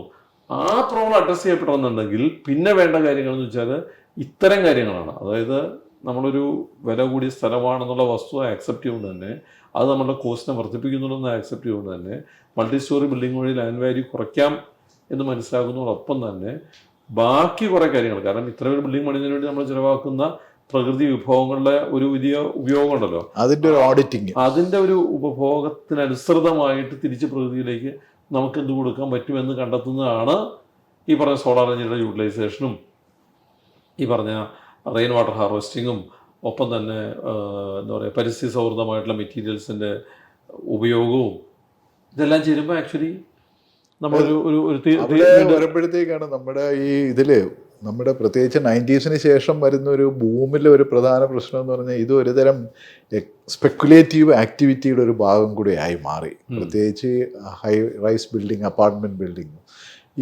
അതുകൊണ്ട് തന്നെ ഇത്തരം ഘടകങ്ങളെല്ലാം അങ്ങോട്ട് പുറകിലേക്ക് പോവുകയും ഇതിൻ്റെ ഒരു വാല്യൂ അപ്രിസിയേഷൻ എന്ന് പറയുന്നതാണ് പ്രൈമറി ക്രൈറ്റീരിയ. അതിനെ നമുക്ക് ഒഴിവാക്കാൻ പറ്റില്ല. അതിൻ്റെ പ്രശ്നം എന്ന് വെച്ചാൽ അവിടെയും പ്രശ്നം എന്ന് വെച്ചാൽ ഒരു ട്രേഡിങ് കമ്മോഡിറ്റി ആയിട്ട് വീടുകളും സ്ഥലങ്ങളും മാറപ്പെട്ടു എന്നുള്ളത് സത്യം തന്നെയാണ്. അത് വേറൊന്നുകൊണ്ടല്ല. മനുഷ്യൻ്റെ ഒരു സമ്പാദ്യശീലം എന്നുള്ള സംഭവമുണ്ട്. ഈ സമ്പാദ്യശീലത്തിനകത്ത് ഏതാണ് സുരക്ഷിതമായിട്ട് സമ്പാദ്യം എന്നുള്ള ചോദ്യം. അപ്പോൾ സ്വർണം മേടിക്കലാണ് സുരക്ഷിതമായ സമ്പാദ്യം, ഷെയർ മാർക്കറ്റിൽ ഇൻവെസ്റ്റ് ചെയ്യാണ് സുരക്ഷിതമായ സമ്പാദ്യം എന്ന് പറയുന്ന പോലെ തന്നെ സ്ഥലത്തിൽ ഇൻവെസ്റ്റ് ചെയ്യുന്നത് സുരക്ഷിതമാണ് എന്നും ആൾക്കാർ കരുതുന്നുണ്ട്. അതിന് മനുഷ്യ കുറ്റം പറഞ്ഞിട്ട് കാര്യമില്ല. കാരണം അവർ ചിലപ്പോൾ പക്ഷേ അങ്ങനെ ചിന്തിക്കുന്നുണ്ടെങ്കിൽ അവരുടെ അനുഭവം കൊണ്ടായിരിക്കും അങ്ങനെ. അപ്പോൾ നമ്മൾ നോക്കിക്കഴിഞ്ഞാൽ റിയൽ എസ്റ്റേറ്റ് മേഖല എന്ന് പറയുന്ന അല്ലെങ്കിൽ നിർമ്മാണ മേഖല എന്നൊക്കെ പറയുന്നിടത്തുള്ള ഇൻവെസ്റ്റ്മെൻറ്റുകളൊന്നും തന്നെ ഈ സമ്പാദ്യത്തിന് വേണ്ടി ചെയ്യുമ്പോൾ അതെല്ലാം ഗുണകരമായിട്ട് തന്നെ ലോങ് ടൈമിൽ കാണാം. ഷോർട്ട് ടൈമിലാവണമെന്നില്ല. നമ്മൾ ഇന്നിപ്പോൾ ഒരു സ്ഥലത്ത് ഇൻവെസ്റ്റ് ചെയ്ത് അല്ലെങ്കിൽ വീട്ടിൽ ഇൻവെസ്റ്റ് ചെയ്തു അല്ലെങ്കിൽ ഒരു ഷോപ്പിംഗ് കോംപ്ലക്സിൽ ഒരു ഓഫീസ് മുറിയിൽ എവിടെയെങ്കിലും നമ്മൾ ഇൻവെസ്റ്റ് ചെയ്തു, ഈ ഇൻവെസ്റ്റ് ചെയ്തിരിക്കുന്ന പണം അടുത്ത ആഴ്ച അല്ലെങ്കിൽ അടുത്ത മാസം അല്ലെങ്കിൽ അടുത്ത വർഷമോ ചിലപ്പോൾ പക്ഷേ നമുക്ക് ഗുണകരമായി വരണമെന്നില്ല. പക്ഷെ എന്നിരുന്നാൽ പോലും ലോങ് ടൈം ഇൻവെസ്റ്റ്മെന്റ് ഇതിനെ ബീറ്റ് ചെയ്യാനായിട്ടൊന്നുമില്ല. ഇപ്പം ഞങ്ങളുടെ ആദ്യത്തെ ഫ്ലാറ്റ് പണിയുമ്പോൾ 650 രൂപയായിരുന്നു സ്ക്വയർ ഫീറ്റ് വില. ഇന്ന് അതേ ലൊക്കേഷൻ നമ്മൾ ഫ്ലാറ്റ് കഴിഞ്ഞാൽ 15,000 കൊടുക്കണം. അതേ ലൊക്കേഷനിൽ. അപ്പൊ അതിന്റെ അർത്ഥം എന്താണെന്ന് വെച്ച് കഴിഞ്ഞാൽ അങ്ങനെയാണ് അതിന്റെ പ്രൈസ് മാറിക്കൊണ്ടിരിക്കുന്നത്. അപ്പൊ ഒരു 30 വർഷത്തെ ഇടയിൽ 30 വർഷം ആയിട്ടില്ലെന്ന് തോന്നുന്നു. ഇതിപ്പോ ഞാൻ പറയാം 94 to 2024 അതായത് ആ സമയമാണ്. ആ സമയം കൊണ്ടാണ് ഈ വ്യത്യാസം വന്നത്. അപ്പൊ ഒരു വ്യത്യാസം അല്ലെങ്കിൽ ഒരു അപ്രീസിയേഷൻ അതിനകത്ത് ഉണ്ടെന്നുള്ള കാര്യത്തിനകത്ത് യാതൊരു സംശയമില്ല. അതുകൊണ്ട് തന്നെ ഒരു സമ്പാദ്യമായിട്ട് തന്നെ കണക്ട് ചെയ്യപ്പെടുകയും ചെയ്യും. ഞാൻ പറയുന്നതെന്ന് വെച്ചാൽ അത്തരം കാര്യങ്ങൾ കുറച്ച് നാളുകൂടെ കഴിയുമ്പോൾ സസ്റ്റൈനബിൾ ആയിട്ടുള്ള കെട്ടിടങ്ങൾ കൂടി ആണെന്നുണ്ടെങ്കിൽ അതിൻ്റെ ഇൻക്രീസ്, അതിൻ്റെ ഒരു അപ്രീസിയേഷൻ എന്ന് പറയുന്നത് സാധാരണ കെട്ടിടങ്ങളെക്കാളും കൂടുതലായിരിക്കും. സുനിൽ നേരത്തെ സൂചിപ്പിച്ചു സോളാർ എനർജി. അങ്ങനെ ഇപ്പം കേരളത്തിൽ ഇതുവരെ അത് വേണ്ട നിലയിൽ വ്യാപകമായി ഉപയോഗിക്കപ്പെട്ടിട്ടില്ല. പ്രത്യേകിച്ച് വളരെ അടുത്ത കാലത്ത് വളരെ വ്യാപകമായിട്ട് ഉപയോഗിക്കപ്പെട്ടു തുടങ്ങിയിട്ടുണ്ട്. കാരണം അപ്പാർട്ട്മെന്റ് ബിൽഡേഴ്സും അല്ലേ, നമ്മളെല്ലാ ബിൽഡിങ്ങുകളുടെയും കോമൺ ഏരിയ സോളാറിലാണ് ഇപ്പോൾ വർക്ക് ചെയ്യുന്നത്. പുതിയ പ്രോജക്റ്റുകളിലെ എല്ലാം കോമൺ ഏരിയ മുഴുവനായിട്ട് ഇൻക്ലൂഡിങ് ലിഫ്റ്റ് അടക്കമുള്ള സാധനങ്ങൾ വർക്ക് ചെയ്യുന്നത് സോളാർ എനർജിയിലാണ്. കാരണം വെച്ചാൽ നമുക്ക് ഈ സോളാർ എനർജി സ്റ്റോർ ചെയ്ത് വെക്കാൻ ബാറ്ററി വേണ്ടല്ലോ, നമ്മൾ തിരിച്ച് ഗ്രിഡിലേക്ക് കൊടുക്കുകയല്ലേ. അപ്പോൾ എന്താ ഗുണമെന്ന് വെച്ചാൽ നമുക്കത് ആക്ച്വലി ഇറ്റ് ഈസ് ഫ്രീ. നിങ്ങൾ പ്രൊഡ്യൂസ് ചെയ്തിരിക്കുന്ന കറണ്ട് നമുക്ക് ഫ്രീ ആയിട്ട്, ചില സാങ്കേതിക തടസ്സങ്ങളും പ്രശ്നങ്ങളും ഒക്കെ ഉണ്ടെന്നുള്ളത് ശരി തന്നെ, അതെല്ലാം മാറ്റി വെച്ച് കഴിഞ്ഞാലും ആത്യന്തികമായിട്ട് സോളാർ പാനലുകൾ ഘടിപ്പിച്ച ബിൽഡിങ്ങുകൾ സ്വന്തം ഉപഭോഗത്തിന് ആവശ്യമായിട്ട് കറണ്ട് പ്രൊഡ്യൂസ് ചെയ്യുന്നുണ്ട് ഇപ്പോൾ. പിന്നെ വന്നു തുടങ്ങി, അതിന് കൂടുതൽ മുന്നോട്ടേക്ക് പോവുള്ളൂ. അപ്പോൾ ഇതിൻ്റെ എല്ലാം ഗുണമെന്ന് വെച്ചാൽ ഇപ്പം ഞാൻ നേരത്തെ പറഞ്ഞില്ലേ, നമ്മൾ വെള്ളം റീസൈക്കിൾ ചെയ്യുന്നു, വെള്ളം റീയൂസ് ചെയ്യുന്നു, അല്ലെങ്കിൽ അതിനെ പോർട്ടബിൾ വാട്ടർ ഡൊമസ്റ്റിക് വാട്ടറെങ്കിലുമായിട്ട് നമ്മൾ കൺവേർട്ട് ചെയ്തിട്ട് ഉപയോഗിക്കുന്നു. ചെടി നനയ്ക്കാനും കാറ് കഴുകാനുമായിട്ട് സെപ്റ്റിക് ടാങ്കിൽ നിന്ന് അല്ലെങ്കിൽ ട്രീറ്റ്മെൻറ്റ് പ്ലാന്റിൽ നിന്ന് വരുന്ന വെള്ളം ഉപയോഗിക്കുന്നു. ഇതൊന്നും നമ്മൾ പണ്ട് ചെയ്തിരുന്നില്ലല്ലോ. അപ്പോൾ അവിടെയെല്ലാം നമ്മൾ വെള്ളത്തിൻ്റെ ഉപഭോഗം കുറയ്ക്കുന്നുണ്ട്, വളരെ നല്ല രീതിയിൽ വെള്ളത്തിൻ്റെ ഉപഭോഗം കുറയ്ക്കുന്നുണ്ട്. ഇതിനൊക്കെ പുറത്ത് ഈ പറഞ്ഞ പോലെ സോളാർ എനർജി യൂസ് ചെയ്യുന്നു. അപ്പോൾ നമ്മുടെ എനർജിയുടെ കാര്യത്തിനകത്താണെങ്കിലും വെള്ളത്തിൻ്റെ കാര്യത്തിനകത്താണെങ്കിലും നിർമ്മാണത്തിൻ്റെ കാര്യത്തിനകത്താണെങ്കിലും എല്ലാം ഒരു സസ്റ്റൈനബിലിറ്റി കൊണ്ടുവരാനായിട്ട് ശ്രമിക്കുന്ന ഒരു കൾച്ചർ വരുന്നുണ്ട്. അത് എനിക്ക് തോന്നുന്നത് ഇൻക്രീസ് ചെയ്യുള്ളൂ, അത് കൂടുള്ളൂ, അതിന് കുറയ്ക്കാൻ പറ്റില്ല. കാരണം നമ്മളൊക്കെ ഇങ്ങനെ പറഞ്ഞുകൊണ്ടിരിക്കുകയാണല്ലോ. അപ്പോൾ ഇതിങ്ങനെ പ്രചരിപ്പിക്കുമ്പോഴാണല്ലോ ഇതിൻ്റെ വില കിട്ടുക. അപ്പോൾ നിങ്ങളെപ്പോലുള്ളൊരു മാധ്യമങ്ങളും ചെയ്യേണ്ട ഒരു കാര്യം എന്ന് വെച്ചാൽ ഇത്തരം സാങ്കേതിക വിദ്യകളും ഇത്തരം കാര്യങ്ങളും ചെയ്യുന്നവർക്ക് ഒരു സോഷ്യൽ പ്രൊട്ടക്ഷനോ സെക്യൂരിറ്റി ഒക്കെ ഉണ്ടാവണം ഗവൺമെൻറ് സൈഡിൽ. കാരണം ഇപ്പോൾ നമ്മൾ ഇത്തരം നിർമ്മാണ രീതികൾ അവലംബിക്കുമ്പോൾ അത്തരം നിർമ്മാതാക്കൾക്ക് ശരിക്കും പറഞ്ഞു കഴിഞ്ഞാൽ ഒരു ടാക്സ് ബെനിഫിറ്റോ അത്ര ഉപഭോക്താക്കൾക്ക് എന്തെങ്കിലും ഇൻസെൻറ്റീവ് ഒക്കെ വരുമ്പോൾ അത് ഉണ്ട്, ചെറിയ ഇൻസെൻറ്റീവും ഒക്കെ ഉണ്ട്. ഇപ്പോൾ ഇനി നമ്മൾ പറയുന്നില്ല, ഇപ്പോൾ ഇലക്ട്രിക് കാറുകൾ വാങ്ങിക്കണം എന്ന് പറയുന്നുണ്ട്. പക്ഷേ ഇലക്ട്രിക് കാറിൻ്റെ ഭാവിയെ പറ്റിയൊക്കെ ചർച്ച വേറെ നടക്കുന്നുണ്ട്. എങ്കിൽ പോലും ഞാൻ പറയുകയാണ്, ഈ ഓൾട്ടർനേറ്റ് ആയിട്ടുള്ള പുതിയ എനർജി സംവിധാനങ്ങളും പുതിയ നിർമ്മാണ രീതികളെല്ലാം നമ്മുടെ പ്രകൃതിയോട് ഇണങ്ങി നിൽക്കുന്നതും സസ്റ്റൈനബിലിറ്റിയെ സപ്പോർട്ട് ചെയ്യുന്നതുമാണെന്നുണ്ടെങ്കിൽ അതിനെ പ്രോത്സാഹിപ്പിക്കപ്പെടണം. അത്തരം ഒരു പ്രോത്സാഹനം ഉണ്ടായിക്കഴിഞ്ഞാൽ എനിക്ക് തോന്നുന്നു നമ്മൾ നേരത്തെ പറഞ്ഞു വന്ന ഈ ഓലമേഞ്ഞ വീടുകളിൽ നിന്നും ചാണകം മെഴിയ വീടുകളിൽ നിന്നും ഓടിട്ട വീടുകളിൽ നിന്നും കോൺക്രീറ്റ് വീടുകളിൽ നിന്നെല്ലാം കഴിഞ്ഞിട്ട് ഇനി നമ്മൾ എത്തിച്ചേർന്ന് നിൽക്കാൻ പോകുന്നത് സസ്റ്റൈനബിൾ വീടുകളിലേക്കായിരിക്കും, ഗ്രീൻ ഹൗസുകളിലേക്കായിരിക്കും. ആ സസ്റ്റൈനബിൾ വീടുകൾ വലുതായിട്ട് ഡെവലപ്പ് ചെയ്യുന്നൊരു സിറ്റുവേഷൻ ഉണ്ടാകാനുള്ള വലിയ സാധ്യത ഉണ്ട്. അതെപ്പോഴും ഒരു നല്ല എഡ്യൂക്കേറ്റഡ് കമ്മ്യൂണിറ്റിയാണ് ഇത് ആദ്യം അത് വർക്ക് ചെയ്യുക, റിഫ്ലക്റ്റ് ചെയ്യുക. അപ്പോൾ കേരളത്തെ സംബന്ധിച്ചിടത്തോളം നമ്മൾ അത്ര ഒരു എഡ്യൂക്കേറ്റഡ് കമ്മ്യൂണിറ്റി ആയതുകൊണ്ടും എക്സ്പോഷറുള്ള കമ്മ്യൂണിറ്റി ആയതുകൊണ്ടും നമ്മൾ യാത്ര ചെയ്യുന്നവരും ഒരുപാട് രാജ്യങ്ങളിൽ പോയി ജോലി ചെയ്യുന്നവരും ഒരുപാട് കൾച്ചറുമായിട്ട് ഇടപഴകുന്നവരൊക്കെ ആയതുകൊണ്ട് മലയാളിയെ സംബന്ധിച്ചിടത്തോളം പെട്ടെന്ന് പോയി ഏറ്റെടുക്കാൻ പറ്റും. ബിൽഡിങ്ങിൻ്റെ കാര്യത്തിൽ തന്നെ ചില കൺസെപ്ച്വൽ ആയിട്ടുള്ള ചില കാര്യങ്ങൾ തന്നെ പറയുന്ന ഒരാളാണ് സുനിൽ. ഇപ്പോൾ ഉദാഹരണത്തിന് വേറൊരു തരത്തിലുള്ള ഒരു കമ്മ്യൂണിറ്റി, അതായത് യങ്സ്റ്റേഴ്സിൻ്റെ, ഇപ്പോൾ യൂറോപ്പിലും അമേരിക്കയിലും ഒക്കെ ഉള്ളതുപോലെ 15-16 വയസ്സ് കഴിഞ്ഞ യങ്സ്റ്റേഴ്സ് ഇൻഡിപെൻഡൻ്റ് ആയിട്ട് ജീവിക്കാനുള്ള തരത്തിലുള്ളൊരു സാധ്യത കേരളം പോലുള്ളൊരു സ്ഥലത്തുണ്ട്. അവർ ഇപ്പോൾ അച്ഛനും അമ്മയായിട്ട് കേരളത്തിൽ ഇതുണ്ടല്ലോ, ഈ സാധ്യത കേരളത്തിൽ പണ്ടേ ഉണ്ട്, നമ്മളത് കണ്ടില്ലെന്ന് കണ്ടൊക്കെയാണ്. ശരിക്കും ഞാൻ 17 വയസ്സ് കഴിഞ്ഞ് കഴിഞ്ഞാൽ നിങ്ങളുടെ കുട്ടികൾ നിങ്ങളെ വിട്ടുപോയി വേറെ സ്ഥലത്ത് പോയി പഠിക്കുന്നുണ്ട്, അവർ ഹോസ്റ്റലിൽ പോയി താമസിക്കുന്നുണ്ട്. അപ്പോൾ ഈ പണ്ടൊക്കെ നമ്മളൊക്കെ ഹോസ്റ്റലിൽ പോകുമ്പോൾ നമുക്കൊരു ത്രില്ലായിരുന്നു. കോമൺ ബാത്റൂം ഉപയോഗിക്കാൻ പറ്റാന്ന് പറയുന്നതും ഒന്നിച്ച് കളിക്കാൻ പറ്റാന്ന് പറയുന്നതൊക്കെ ആയിരുന്നെങ്കിൽ ഇന്നത്തെ സാമൂഹിക സാഹചര്യങ്ങളിൽ പല കുട്ടികളും വേറൊരു റൂംമേറ്റിൻ്റെ കൂടെ റൂം ഷെയർ ചെയ്യാൻ പോലും തയ്യാറാവുന്നില്ല. ഇതൊരു സോഷ്യൽ ഇഷ്യൂ അല്ലേ? ഈ സോഷ്യൽ ഇഷ്യൂ അഡ്രസ്സ് ചെയ്യപ്പെടണ്ടേ? പല കാര്യങ്ങൾ കൊണ്ടാണ്. ഒന്ന് സെക്യൂരിറ്റി ഉണ്ട്, ഒന്ന് സേഫ്റ്റി കാരണങ്ങൾ കൊണ്ട്, ഒന്ന് പ്രൈവസി ഉണ്ട്. പലരും റൂം ഷെയർ ചെയ്യാൻ ആഗ്രഹിക്കുന്നില്ല. അപ്പോൾ പലർക്കും ഇൻഡിപെൻഡൻ്റ് ആയിട്ടുള്ള വൃത്തിയുള്ള ശുചിത്വമുള്ള ടോയ്ലറ്റ് അവരെ കുറ്റപ്പെടുത്തിയിട്ട് കാരണം അവർ ജനിച്ച് 17 കൊല്ലം ഉപയോഗിച്ചത് അവൻ്റെ സ്വന്തം ടോയ്ലറ്റാണ്. ഇത് കഴിഞ്ഞിട്ട് അവനോട് പോയിട്ട് നിങ്ങൾ കോമൺ ബാത്റൂം ഉപയോഗിക്കാൻ പറഞ്ഞു കഴിഞ്ഞാൽ ഹി വിൽ ബി ട്രബിൾ. അയാൾക്കത് ഇഷ്ടപ്പെടുന്നുണ്ടാവില്ല. അപ്പം അങ്ങനെ വരുമ്പോൾ കോസ്റ്റ് എഫക്റ്റീവായിട്ടുള്ള അത്തരം സിംഗുലാർ ലിവിങ് സ്പേസുകൾ ആവശ്യമായിട്ട് വരും. അത്തരം സിംഗുലാർ ലിവിങ് സ്പേസുകളാണ് ഞങ്ങൾ സെൽഫി എന്ന് പറയുന്ന പ്രോജക്റ്റിലൂടെ പുറത്തു കൊണ്ടുവന്നത്. അത് കഴിഞ്ഞ് അടുത്ത സ്റ്റേജിലാണ് നമ്മൾ ഈ പറഞ്ഞ പോലെ അഫോർഡബിൾ ആയിട്ടൊരു വീട് വാങ്ങിക്കാനായിട്ട് ശ്രമിക്കുന്നത്. ഞാനീ പറഞ്ഞത് ഇൻ ജനറലാണ്. അച്ഛനും അമ്മയും മക്കൾക്ക് എല്ലാവർക്കും വീട് പണിത് കൊടുത്ത് റിട്ടയർ ചെയ്യുന്ന ഒരു സമൂഹമുണ്ട് കേരളത്തിൽ. അതായത് എനിക്ക് 3 മക്കൾക്കും വീട് ഞാൻ തന്നെ പണിത് കൊടുക്കണമെന്ന് വാശി പിടിക്കുന്ന മാതാപിതാക്കളൊക്കെ ഉണ്ട്. അതിന് ഞങ്ങൾ നിരുത്സാഹപ്പെടുന്നില്ല, കാരണം വെച്ചാൽ ഞങ്ങളുടെ ബിസിനസ്സാണല്ലോ, അതായിക്കോട്ടെ, കുഴപ്പമില്ല. പക്ഷെ at the same time singular living ആവശ്യമായിട്ടുള്ള കുട്ടികൾക്ക് അത് വാങ്ങിച്ചു കൊടുക്കാനായിട്ട് തയ്യാറായിട്ടുള്ള മാതാപിതാക്കളും ഉണ്ട്. അപ്പോൾ അത്തരം ഒരു പ്രൊഡക്റ്റ് മാർക്കറ്റിലില്ല എന്നുണ്ടെങ്കിൽ ആ നീഡ് സാറ്റിസ്ഫൈ ചെയ്യപ്പെടില്ല. അതിനാണ് ഞങ്ങൾ സെൽഫി ഉണ്ടാക്കിയത്. അടുത്ത കാറ്റഗറിയിലാണ് അഫോർഡബിൾ ഹൗസിങ് ഞങ്ങൾ ഡൗൺ ടു എർത്ത് എന്ന് പറഞ്ഞ കാറ്റഗറി കൊണ്ടുവന്നത്.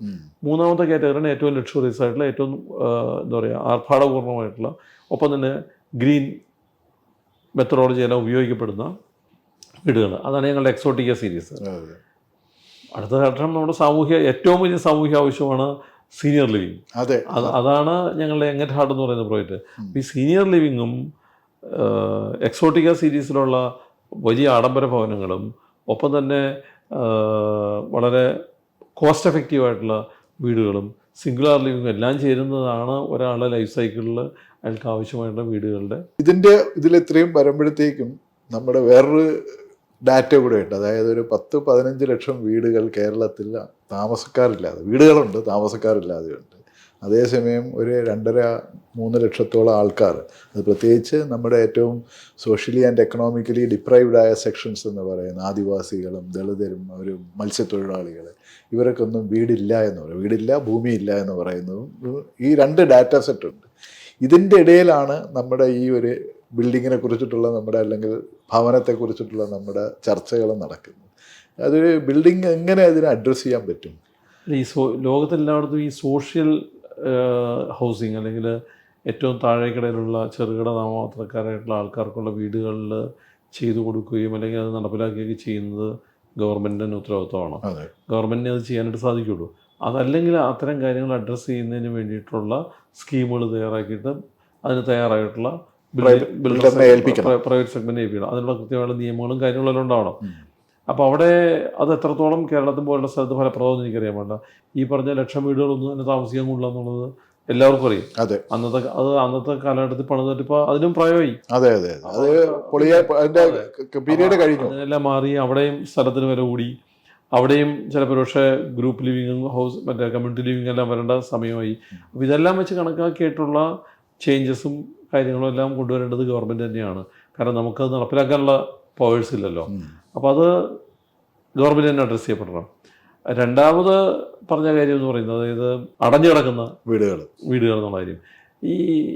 ആ ഡാറ്റ എത്രത്തോളം കറക്റ്റാണെന്നുള്ളത് നമ്മൾ നോക്കേണ്ടതായിട്ടുണ്ട്. കാരണം എന്ന് വെച്ചാൽ ഈ വീടുകൾ അടഞ്ഞു കിടക്കുന്നു എന്ന് പറയുന്നത് അത് മാത്രമായിട്ട് നോക്കിക്കാണേണ്ട കാര്യമല്ല. എന്തുകൊണ്ടാണ് ആളുകൾ വീടുകളിൽ താമസിക്കാൻ ഇല്ലാതാവുന്നത് എന്നുകൂടി നമ്മൾ പരിശോധിക്കണം. അങ്ങനെ പരിശോധിക്കുമ്പോൾ നമുക്ക് മനസ്സിലാവുന്നൊരു കാര്യം എന്ന് പറഞ്ഞാൽ നമ്മുടെ ഈ ഡൊമസ്റ്റിക് മാർക്കറ്റിൻ്റെ ഒരു സ്വഭാവമാണ്.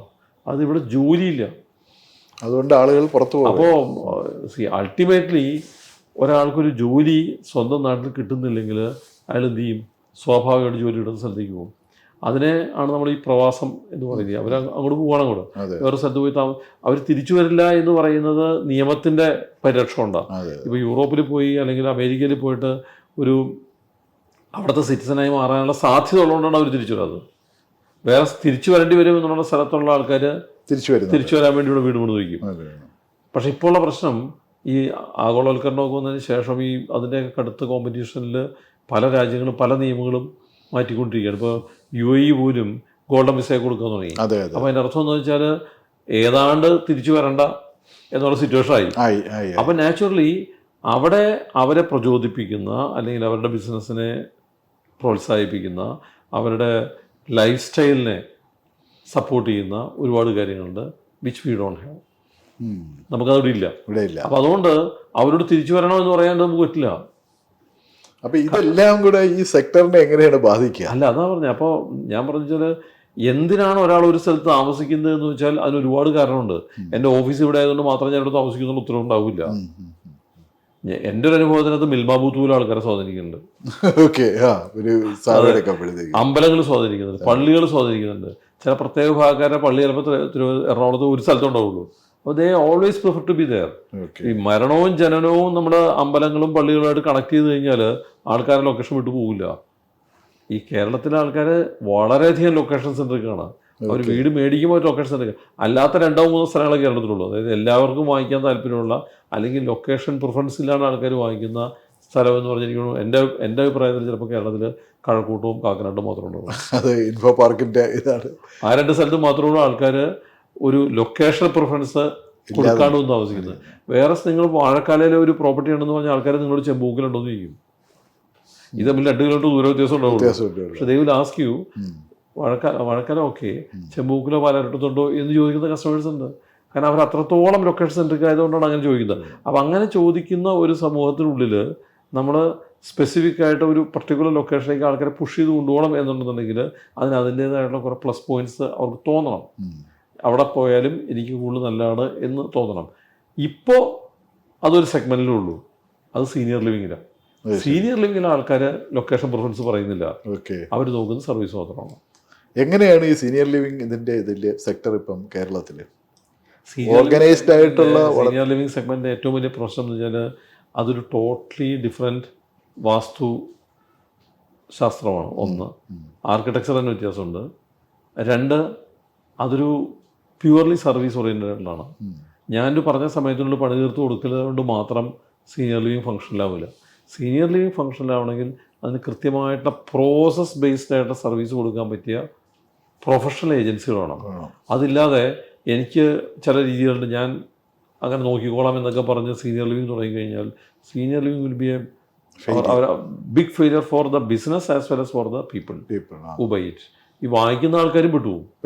കാരണം അവരെ അസോസിയേഷൻ ഉണ്ടാക്കാനും യൂണിയൻ ഉണ്ടാക്കാനും വന്നേക്കുന്ന ആൾക്കാരല്ല.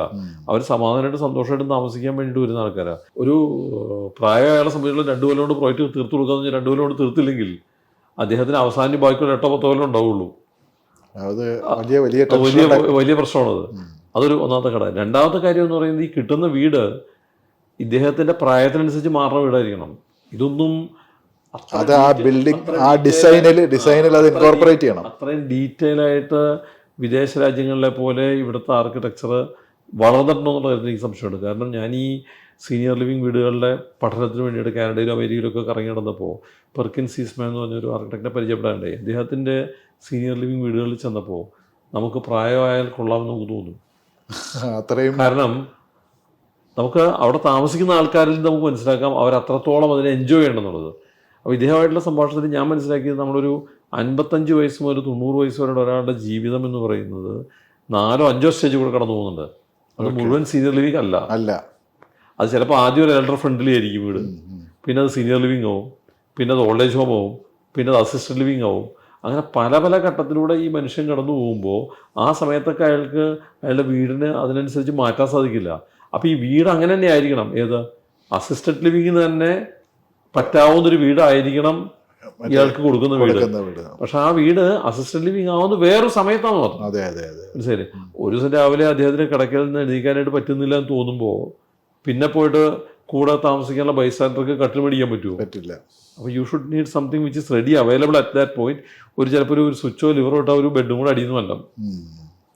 അപ്പം അങ്ങനെ വളരെ തോട്ട്ഫുള്ളായിട്ട് ഡിസൈൻഡ് ആയിട്ടുള്ള സീനിയർ ലിവിങ് വീടുകൾ മാത്രമേ നിലനിൽക്കുള്ളൂ. ബാക്കിയെല്ലാം പെയിനായിരിക്കും. അല്ല, അത് എങ്ങനെയാണ് ഇപ്പം നിങ്ങളത് തുടങ്ങിയിട്ടുണ്ടോ? ഞങ്ങളുടെ പ്രോജക്റ്റ് വരുന്നു. ഞങ്ങളുടെ പ്രോജക്റ്റ് ആരംഭിക്കാൻ പോകുന്നു.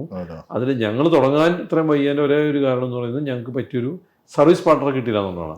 ഒരു നല്ല സർവീസ് പാർട്ണർ ഇല്ലാണ്ട് ചെയ്യാൻ പറ്റില്ല. അത് അന്വേഷിച്ചപ്പോൾ 1938 ലോകത്ത് ആദ്യമായിട്ട് സീനിയർ ലിവിങ് സംരംഭങ്ങൾ വരുന്നത്. അന്ന് സിയാറ്റിൽ അമേരിക്കയിൽ സ്റ്റാർട്ട് ചെയ്ത കമ്പനിയാണ് കൊളംബിയ പസഫിക്. ഈ കൊളംബിയ പസഫിക്കാണ് ഞങ്ങളുടെ സർവീസ് പാർട്ണർ. ഞങ്ങൾ ഈ കൊളംബിയ പസഫിക്കിനെ കൊണ്ടുവരാനുള്ള കാരണം കൊളംബിയ പസഫിക്കിൻ്റെ പോലെ പ്രോസസ് ഓറിയൻറ്റഡ് ആയിട്ട് സീനിയർ ലിവിങ് സർവീസ് ചെയ്യുന്ന കമ്പനികളെ കണ്ടെത്താൻ പറ്റുള്ളൂ. അത് കേരളത്തിലും ഇല്ല, ഇന്ത്യയിലും ഇല്ല. അപ്പോൾ അത്തരം കമ്പനിയിൽ പോകുന്നുണ്ട്. ഇപ്പോൾ ഈ കൊളംബിയ പസഫിക് പൂനെയിലും ബാംഗ്ലൂരൊക്കെ സ്റ്റാർട്ട് ചെയ്തിട്ടുണ്ട്. അവരിപ്പോൾ കേരളത്തിലേക്ക്. ഞങ്ങൾക്കുള്ള സന്തോഷം എന്ന് വെച്ചാൽ സീനിയർ ലിവിങ് വീട് പണിയണോ എന്നുള്ളതല്ല. ഞങ്ങളുടെ സന്തോഷം സീനിയർ ലിവിങ് കമ്മ്യൂണിറ്റിക്ക് സർവീസ് ചെയ്യാൻ പറ്റിയ വേൾഡ് ക്ലാസ് ഫെസിലിറ്റേറ്ററെ കൊണ്ടുവരാൻ പറ്റി എന്നുള്ളതാണ് ഞങ്ങളുടെ സന്തോഷം. അപ്പോൾ ഈ കൊളംബിയ പസഫിക് പോലുള്ള ഗ്രൂപ്പുകൾ വരുമ്പോഴുള്ള അഡ്വാൻറ്റേജ് എന്ന് വെച്ചാൽ അവർക്ക് വളരെ കൃത്യമായിട്ടുള്ള പ്രോസസ്സുണ്ട്. ഒരു വളരെ സിമ്പിളായിട്ട് ഉദാഹരണം പറഞ്ഞാൽ ഒരാൾക്കൊരു നെഞ്ചുവേദന എടുത്തു കഴിഞ്ഞാൽ എന്ത് ചെയ്യണം എന്നുള്ളത് ഫോൺ ചെയ്ത് അങ്ങോട്ടും ഇങ്ങോട്ടും ചോദിച്ചിട്ട് കെയർടേക്കറും വാച്ച്മാനോട് ഡിസ്കസ് ചെയ്യണമെന്നല്ലോ ചെയ്യേണ്ടത്. അതിനൊരു പ്രോസസ് ഉണ്ടാവണം. ആ പ്രോസസ്സ് കൃത്യമായി അങ്ങനത്തെ അതിനെ ആരും ക്വസ്റ്റ്യൻ ചെയ്യില്ല. ആ പ്രോസസ്സേ അവിടെ നടക്കുള്ളൂ. അതായത് SOP വളരെ കൃത്യമാണ്. അപ്പോൾ അങ്ങനെ കൃത്യമായിട്ട് ഫങ്ഷൻ ചെയ്യുന്ന സർവീസ് സ്ഥാപനങ്ങൾ ഉണ്ടാവുക എന്നുള്ളതാണ് സീനിയർ ലിവിങ്ങിൻ്റെ ഏറ്റവും പ്രധാനപ്പെട്ട. അല്ല, ഇതിൽ ഈ ഗവൺമെന്റിന്റെ ഭാഗത്തു നിന്നും ചില പോളിസി ഇനിഷ്യേറ്റീവ്സ് വരേണ്ടതല്ലേ ഈ ഇത്തരം സാധനങ്ങളെ പ്രോത്സാഹിപ്പിക്കാൻ? ഒരു പ്രശ്നമാണെന്ന് വെച്ചാൽ ഈ ഗവൺമെന്റ് നിയമം കൊണ്ടുവരുന്നതുകൊണ്ടും തെറ്റൊന്നുമില്ല.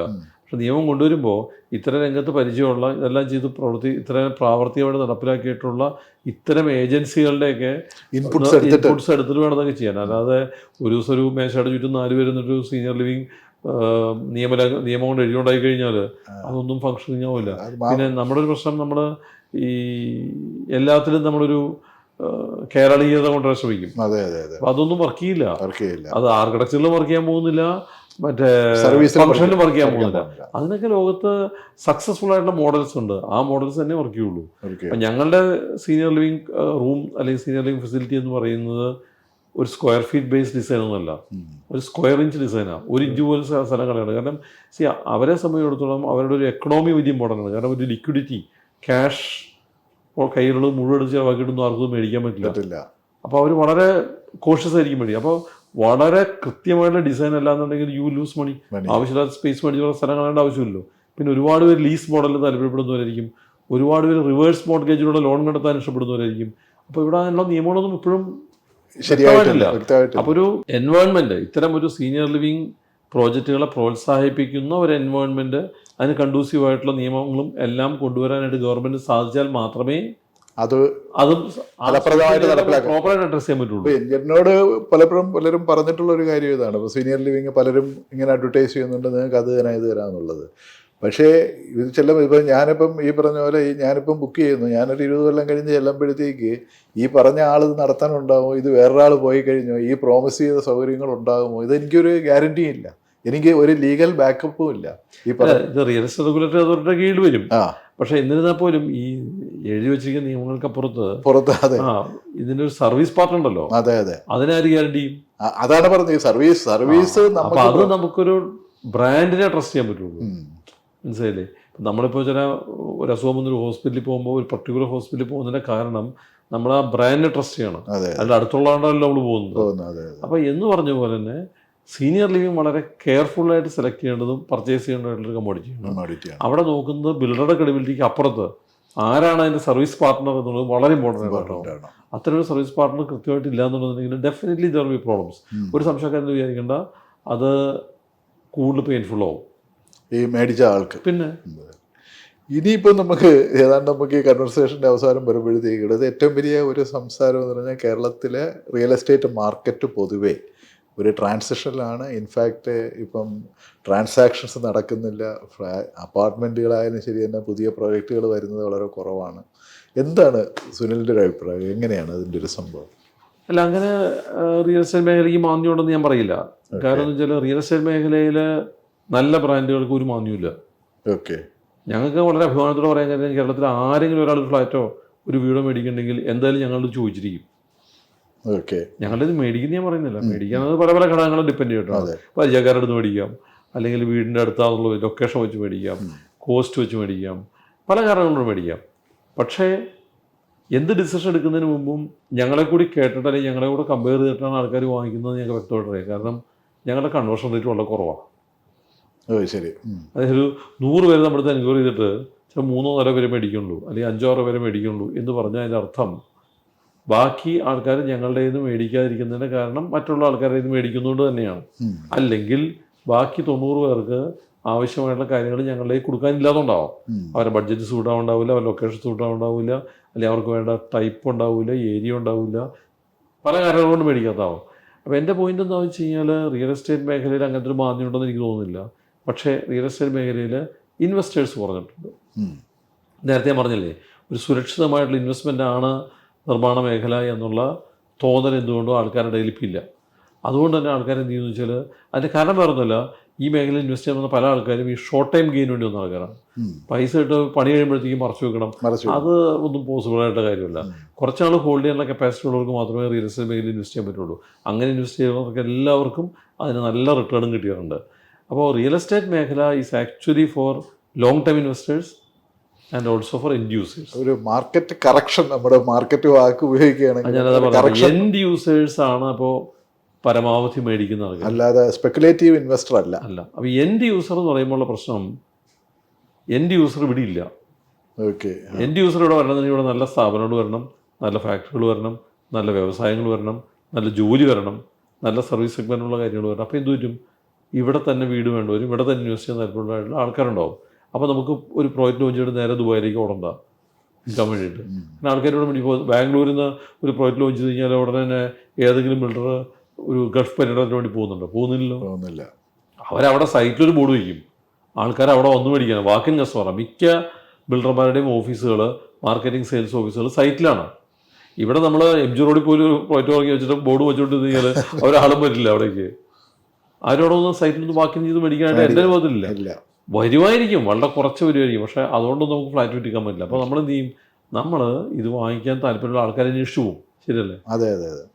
നല്ലൊരു ഡൊമസ്റ്റിക് മാർക്കറ്റിൽ ആൾക്കാർ ഫ്ലാറ്റ് മേടിക്കാൻ വേണ്ടി ഇങ്ങോട്ട് വരും. ഒരു ഇതുണ്ടാവണം, എന്താ പറയുക, ഒരു വ്യവസായവൽക്കരണവും ഇവിടുത്തെ ഡൊമസ്റ്റിക് മാർക്കറ്റിൽ ജോലികളും ആൾക്കാർക്ക് സ്പെൻഡ് ചെയ്യാനുള്ള കപ്പാസിറ്റി ഉള്ള സമൂഹമൊക്കെ ഉണ്ടാവണം. ഇപ്പോൾ നമ്മൾ ഇത്രയും മാളുകൾ കൊണ്ടു വയ്ക്കുമ്പോൾ ഈ മാളുകളിലെ ഫുട് ഫോളേ നമ്മൾ പറയുന്നുള്ളൂ. അവിടെ ആക്ച്വലി എത്ര ക്യാഷ് ഫ്ലോ വരുന്നുണ്ടെന്നുള്ളത് നമ്മൾ പറയുന്നില്ല. ക്യാഷ് ഫ്ലോ നമ്മൾ പറയുന്നില്ല. അത് പറയാത്തതിൻ്റെ കാരണം എന്താ വെച്ചാൽ ഒരുപാട് പേര് കാഴ്ചക്കാരാണ്. അതായത് അതിലൂടെ കിടക്കുന്നു, അവർ സിനിമ കൊണ്ട് തിരിച്ചു പോകുന്നു. വേറെ ഒരു സ്പെൻഡിങ് പോലുള്ള കമ്മ്യൂണിറ്റിയിലാണ് ഒരു മാടുന്നുണ്ടെങ്കിൽ അവിടെ ആക്ച്വലി നല്ല സെയിൽ വരും, സ്പെൻഡ് വരും, ക്യാഷ് ഫ്ലോ വരും. അപ്പോൾ അത് കേരളത്തിൽ വരാത്തതിൻ്റെ കാരണം എന്താണെന്ന് വെച്ച് കഴിഞ്ഞാൽ ഇതാണ് കാരണം. അപ്പോൾ ഇതിൽ ഇപ്പം വേറൊന്നും കൂടെ പറയുന്നുണ്ട്. അതായത് പ്രത്യേകിച്ച് ഇപ്പോഴത്തെ കേരളത്തിലെ ഏറ്റവും വലിയ ഡിസ്കസ് ചെയ്യുന്ന സാധനങ്ങളാണല്ലോ നമ്മുടെ യങ്സ്റ്റേഴ്സിൻ്റെ മൈഗ്രേഷൻ. അപ്പോൾ ആ ഒരു ജനറേഷൻ, അതായത് ഒരു 25, 35 ആ ഏജ് ഗ്രൂപ്പിലുള്ള കുട്ടികളാണ്, ആൺകുട്ടികളും പെൺകുട്ടികളും മൈഗ്രേറ്റ് ചെയ്യുന്നത്. എസ്പെഷ്യലി കാരണം നമ്മളൊക്കെ സ്കൂളിൽ പഠിക്കുമ്പോൾ, ഞാൻ പറവൂരൊക്കെ പഠിക്കുമ്പോൾ എറണാകുളത്ത് തന്നെ എന്നുള്ള വലിയ പ്രചോദനമായിരുന്നു. എറണാകുളത്തേക്ക് പോകണം, എറണാകുളത്ത് പോയി അതങ്ങനെയാണ്, ഒരു പ്രചോദനമാണത്. പക്ഷെ ഇന്ന് എത്ര പേര് കേരളത്തിൽ എറണാകുളത്തേക്ക് വരുമെന്ന് പറയണ്ടാവും? കുട്ടികൾ ഇപ്പോഴത്തെ കാലഘട്ടത്തിൽ അവർക്ക് ഫെസിലിറ്റീസിനെ കുറിച്ചിട്ടും അവർക്ക് പഠിക്കാനുള്ള സൗകര്യങ്ങളെ കുറിച്ചിട്ടും അവരുടെ ഒരു സാമൂഹ്യ സാഹചര്യങ്ങളെ പറ്റിയിട്ടൊക്കെ മനസ്സിലാക്കുമ്പോൾ അവർ പുറത്തേക്ക് പോകണമെന്ന് ആഗ്രഹിക്കൽ തെറ്റൊന്നും പറയാൻ പറ്റില്ല. കാരണം കേരളം അവരെ പ്രചോദിപ്പിക്കുന്നില്ല. അതിന് കാരണം നമ്മളൊക്കെ തന്നെയാണ്. കാരണം എന്ന് വെച്ചാൽ ഇവിടുത്തെ രാഷ്ട്രീയ നേതൃത്വവും ഇവിടുത്തെ സാമൂഹിക നേതൃത്വവും അല്ലെങ്കിൽ ഇവിടുത്തെ ഉദ്യോഗസ്ഥ ബ്യൂറോക്രസിയും ഒന്നും തന്നെ ഇവിടെ നിന്ന് അധ്വാനിക്കാനും ഇവിടെ ഒരു നല്ല സ്ഥലമാണെന്ന് തോന്നിപ്പിക്കാനും വേണ്ടിയുള്ള പ്രയത്നങ്ങളിൽ ഏർപ്പെടുന്നില്ല. അതുകൊണ്ട് ഇൻസ്പയർ ചെയ്യുന്നില്ല, ഒട്ടും ഇൻസ്പയർ ചെയ്യുന്നില്ല. അപ്പോൾ ആ ഇൻസ്പിറേഷൻ ഇല്ലെങ്കിൽ ഇൻസ്പയർ ചെയ്യുന്ന സ്ഥലത്തേക്ക് അവർ പോവും. അവരോട് പോകണമെന്ന് നമുക്ക് പറയാൻ പറ്റുമോ? അവർ പോവും. അപ്പോൾ അതൊരു വലിയ പ്രശ്നം തന്നെയാണ്. അത് നമ്മളിപ്പോൾ എന്നിട്ട് കണക്കുകൾ പറയുകയാണ്. ഗുജറാത്തിൽ നിന്ന് കഴിഞ്ഞ പ്രാവശ്യം പോയതിനെക്കാട്ടിലും 11 പേര് കുറവാണ് കേരളത്തിൽ നിന്ന് പോയെന്നൊക്കെ പ്രഖ്യാപനം ഞാൻ കേട്ടു. അതിലൊക്കെ എന്തർത്ഥമുണ്ട്? ഒരർത്ഥമില്ല. ഒരു കാര്യം മനസ്സിലാക്കേണ്ടത്, ഇപ്പോഴും ഞാൻ പറയണു, നമുക്ക് ഈ കിടായി പോലുള്ള സംഘടനകളിൽ മറ്റുള്ള സംസ്ഥാനങ്ങളിൽ ആൾക്കാർ എക്സ്പാട്രിയേറ്റ്സ് ആയതിനു ശേഷം അവരുടെ നാട്ടിലേക്ക് തിരിച്ച് റീഇൻവെസ്റ്റ് ചെയ്യുന്നതും അവർ വ്യവസായങ്ങൾ തുടങ്ങുന്നതൊക്കെ വെച്ച് നോക്കുമ്പോൾ കേരളത്തിൽ ഒരാളും ഒന്നും ചെയ്യുന്നില്ല. ചെയ്യാതെ തന്നെ കാരണം വെച്ചാൽ അതിൻ്റെ സാഹചര്യം ഇവിടെ ഇല്ല എന്നുള്ള സത്യം തന്നെയാണ്. അത് മാറ്റിയെടുക്കേണ്ട ഉത്തരവാദിത്വമുണ്ട്. അത് ഒരു പരിധിവരെയൊക്കെ കുറച്ച് മാറ്റങ്ങൾ വരുന്നുമുണ്ട്. പക്ഷെ ആ മാറ്റത്തിനൊന്നും വേഗത പോരാ. കാരണം നമ്മൾ പുറകിലേക്ക് പോകും. ഈ ചില സിനിമകളിലൊക്കെ ഉണ്ടല്ലോ, ചില ഗ്രാമങ്ങളിൽ ഒരാളും ഇല്ലാണ്ടായി പോയ കഥകളൊക്കെ കേട്ടിട്ടുണ്ട്. എന്ന് പറഞ്ഞ പോലെ എനിക്ക് തോന്നുന്നു മധ്യ കേരളത്തിൻ്റെ തെക്ക് ഭാഗം, മധ്യ കേരളത്തിൻ്റെ തെക്ക് ഭാഗത്ത് ശരിക്കും പറഞ്ഞു കഴിഞ്ഞാൽ ഒരു സെഗ്മെൻറ്റ് ഓഫ് പീപ്പിൾ റിസൈഡിങ്, ശരിക്കും പറഞ്ഞാൽ ലോ ലെവൽ ഇൻകമുള്ള ആൾക്കാരും അല്ലെങ്കിൽ പാവപ്പെട്ട ആൾക്കാരും, ഒപ്പം തന്നെ പൈസ കൊണ്ട് ആവശ്യമൊന്നുമില്ലാത്ത വളരെ പ്രായമായ ആൾക്കാർ മാത്രമേ ഉള്ളൂ. അവർ സ്പെൻഡ് ചെയ്യുന്നില്ല.